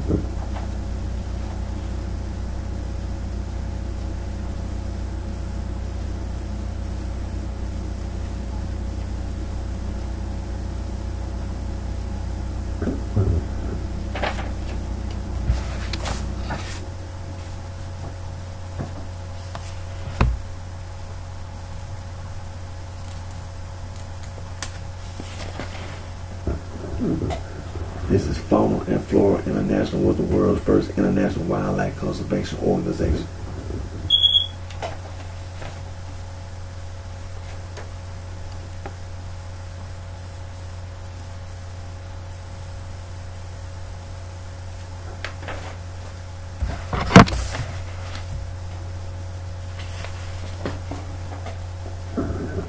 This is the world's oldest global environmental organization, the International Union for Conservation of Nature, and the World Wildlife Fund.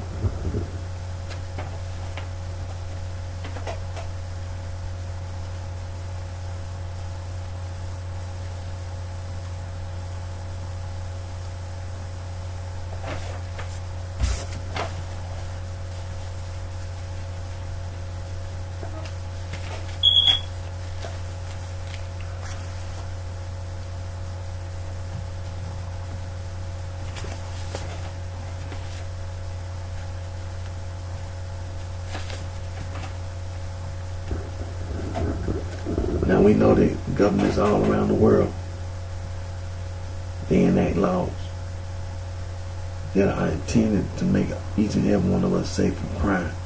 Now the United States government passed the law, Organized Crime Control Act of 1970 and Title IX of the Organized Crime Control Act of 1970. The Racketeer Influence and Corrupt Organizations Act, the RICO Act, is anti-gang.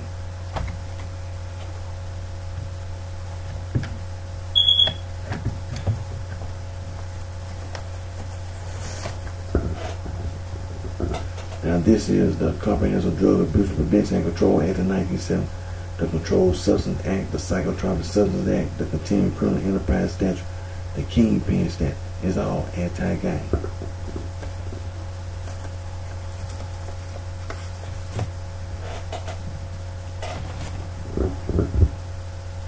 The Juvenile Justice and Links Prevention Act of 1974 established the Office of Juvenile Justice and Links Prevention and other related legislation as anti-gang. The Comprehensive Anti-Gang Initiative Office of Juvenile Justice Links Prevention and Comprehensive Gang Model Office of Juvenile Justice Links Prevention the Bureau of Justice Assistant, the Office of Justice Program, and the United States Department of Justice. The Office of Justice Program, Bureau of Justice Assistant, United States Department of Justice, the Comprehensive Anti-Gang Initiative, and Project Safe Neighborhoods. The United States Department of Justice, the Office of Community-Oriented Policing Service, Comprehensive Anti-Gang Initiative, the Office of Juvenile Justice and Legal Prevention, the United States Department of Justice, Office of Justice Program, the Bureau of Justice Assistance, International Narcotics Law Enforcement Affairs, United States Department of State, Institute for Intergovernmental Affairs, Gang Resistant Education and Training, the GREAT Program. United States Department of Justice, Office of Justice Program, Office of Juvenile Justice and Legal Prevention. In October 2009, the National Youth Gang Center, which had been funded by the Office of Juvenile Justice and Legal Prevention since 1995, merged with the National Gang Center, which had been funded by the Bureau of Justice Assistance since 2003. National Gang Center, compilation of state laws against gang prevention, overview research program, Mr. James A. The Office of Juvenile Justice and Legal Prevention. The United States Department of Justice, Bureau of Justice Assistance, Office of Juvenile Justice and Legal Prevention, National Gang Center Bulletin. The title of that bulletin, History of Street Gangs in the United States. Read the books in the bulletin. And you can also go on Wikipedia. You can find the same information titled Gangs in the United States.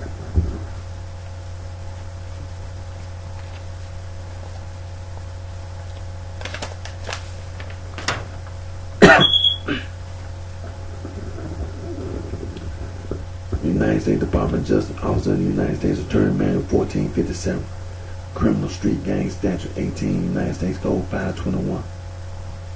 The United States Department of Justice, Federal Bureau of Investigation, National Gang Intelligence Center. The United States Department of Justice, Organized Crime and Gang Sex, and other federal, state, and local agencies.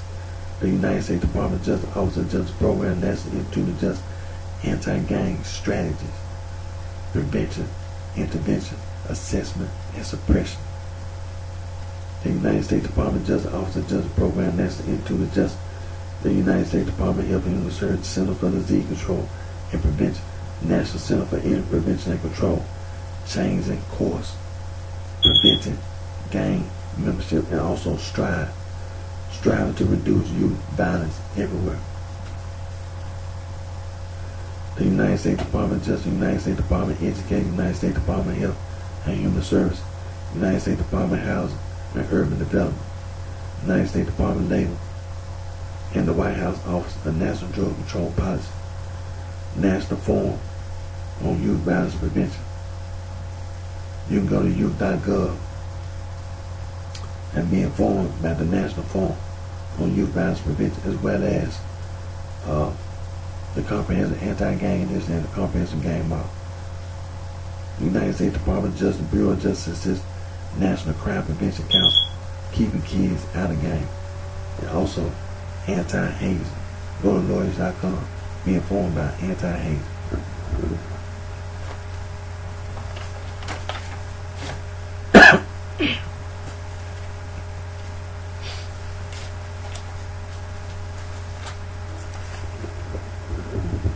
Now,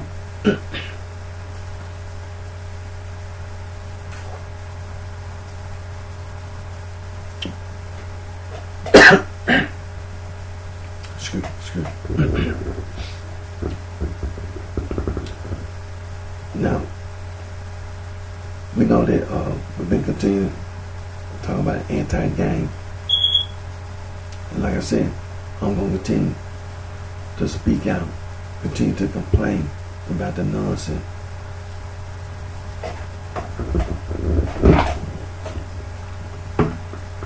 People saying they're gang plus stir, mob plus stir, saying they're boss, they're a goon, they're a thug, saying you're a crook, you're a hooligan, saying you're a lack, you're a player, you're a pimp, you're a whore, and so on and so forth. It's street slang. That's all it is, street slang. People all over the earth use communication. People all over the earth use language. like we've been as we've been continuing to talk about here in the United States of America, the East Coast being used as a gang base. People on the East Coast go up and down the East Coast. This nonsense. They'll leave the East Coast. They'll go to places like Chicago, Illinois, Los Angeles, California, Memphis, Tennessee, Arkansas, Mississippi, Missouri, and so on and so forth, so on and so forth. They're trying to join the U.S. military, the Foreign Service, go outside the United States of America, tourism, business, charitable organizations, so on and so forth, sports and entertainment, celebrity athletes, celebrity entertainers, going outside, going outside this country with this nonsense. It's gonna be anti-gang, demonstrating anti-gang protest. I be on my job at work, my place of employment. People saying that nonsense. Sorority and fraternity. It's a guarantee I'm gonna stand up for my human rights. It will be anti-gang demonstration, anti-gang protest.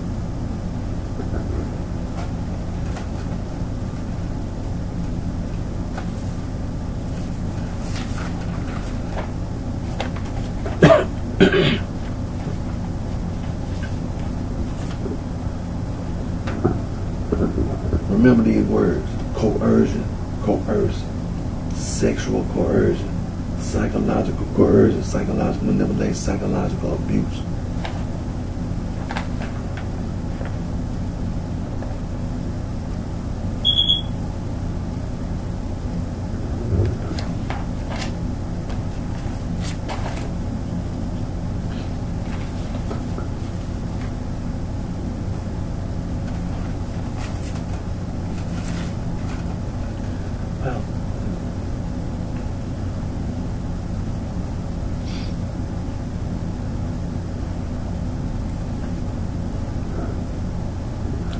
Now we're going to go to the dictionary.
Now we know that the prefix and suffix root words, they are in Webster's Third New International Dictionary and Oxford English Dictionary. They in there.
Now, this is Webster's Third New International Dictionary. The complete definition and meaning of the word game. The act, manner, or means of going.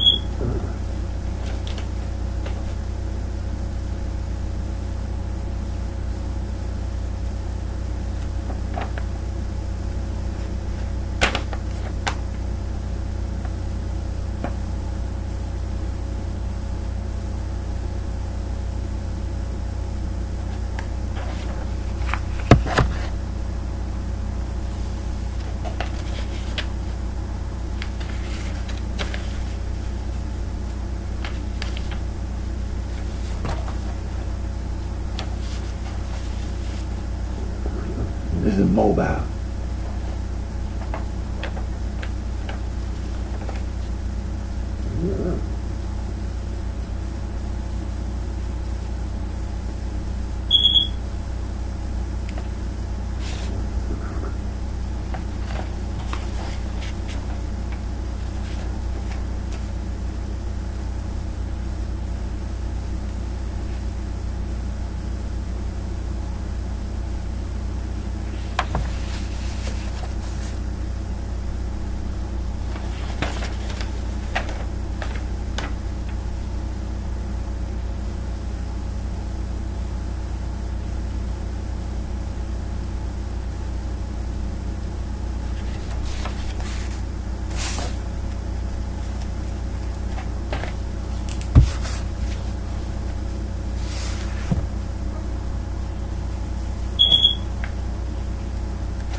This mob.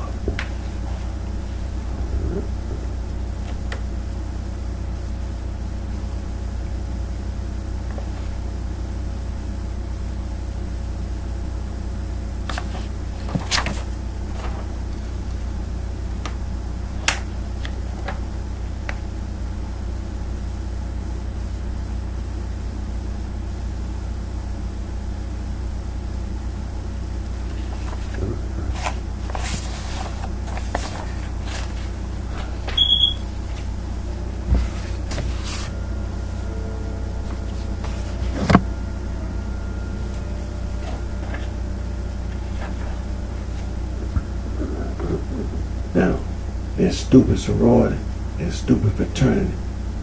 This is sister.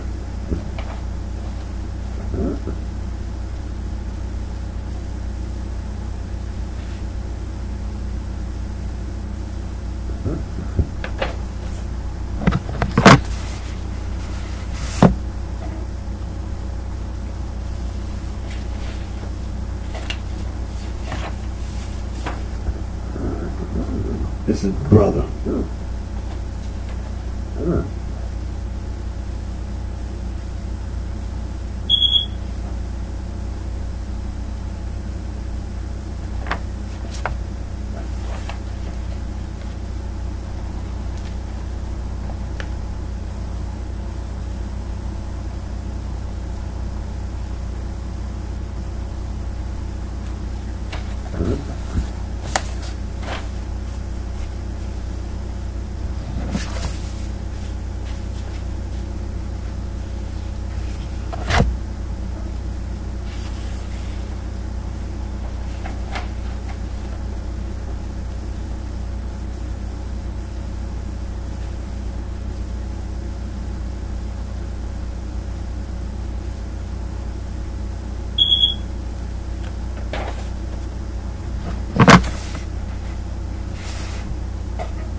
Now, this is Oxford English Dictionary. The complete and total meaning, definition of meaning of the word game.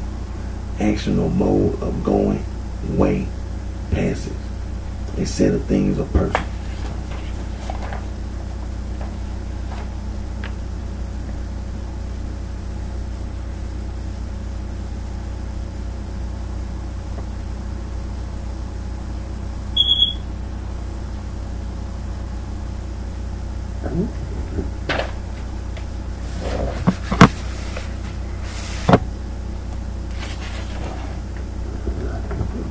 This is mobile and mob.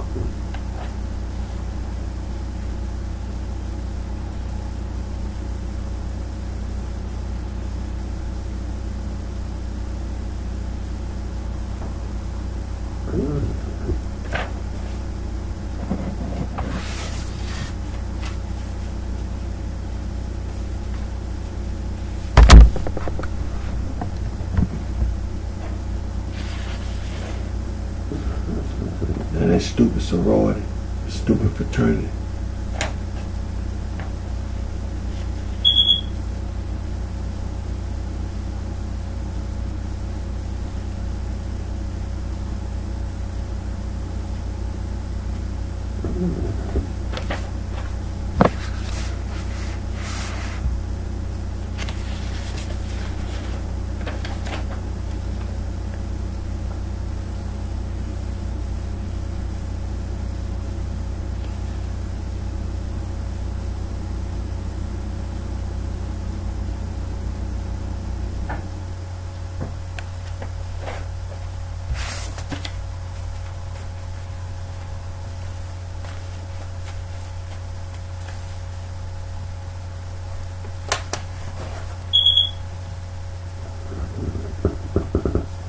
Get ready to end today's video.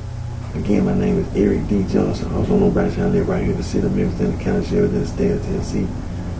And I always put God first. I thank all my fans, my support for your continued encouragement and support.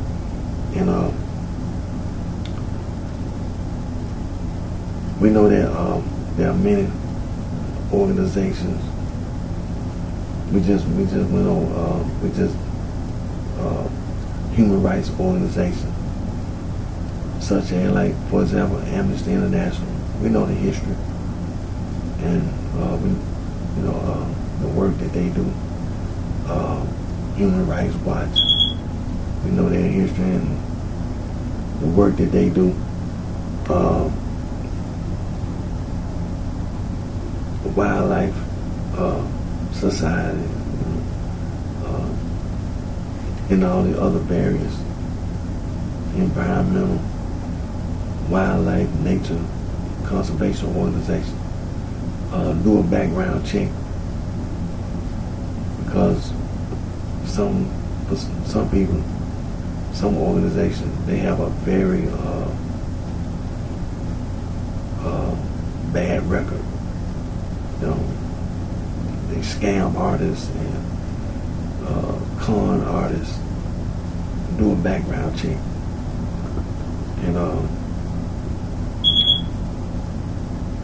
we know that there are many people stand for human rights who been arrested, just like the journalist over there in Myanmar who reported on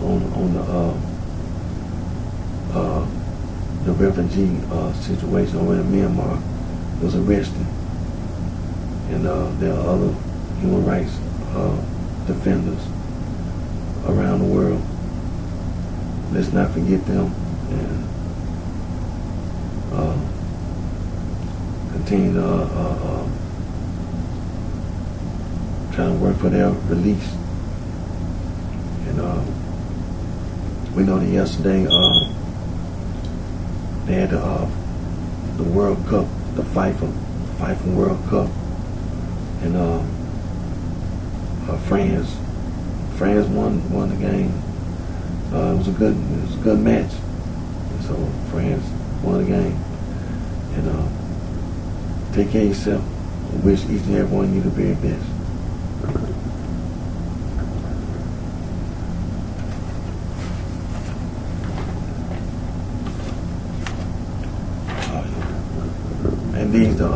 these are logo, free logo design website that you can go to, anti-gang logos.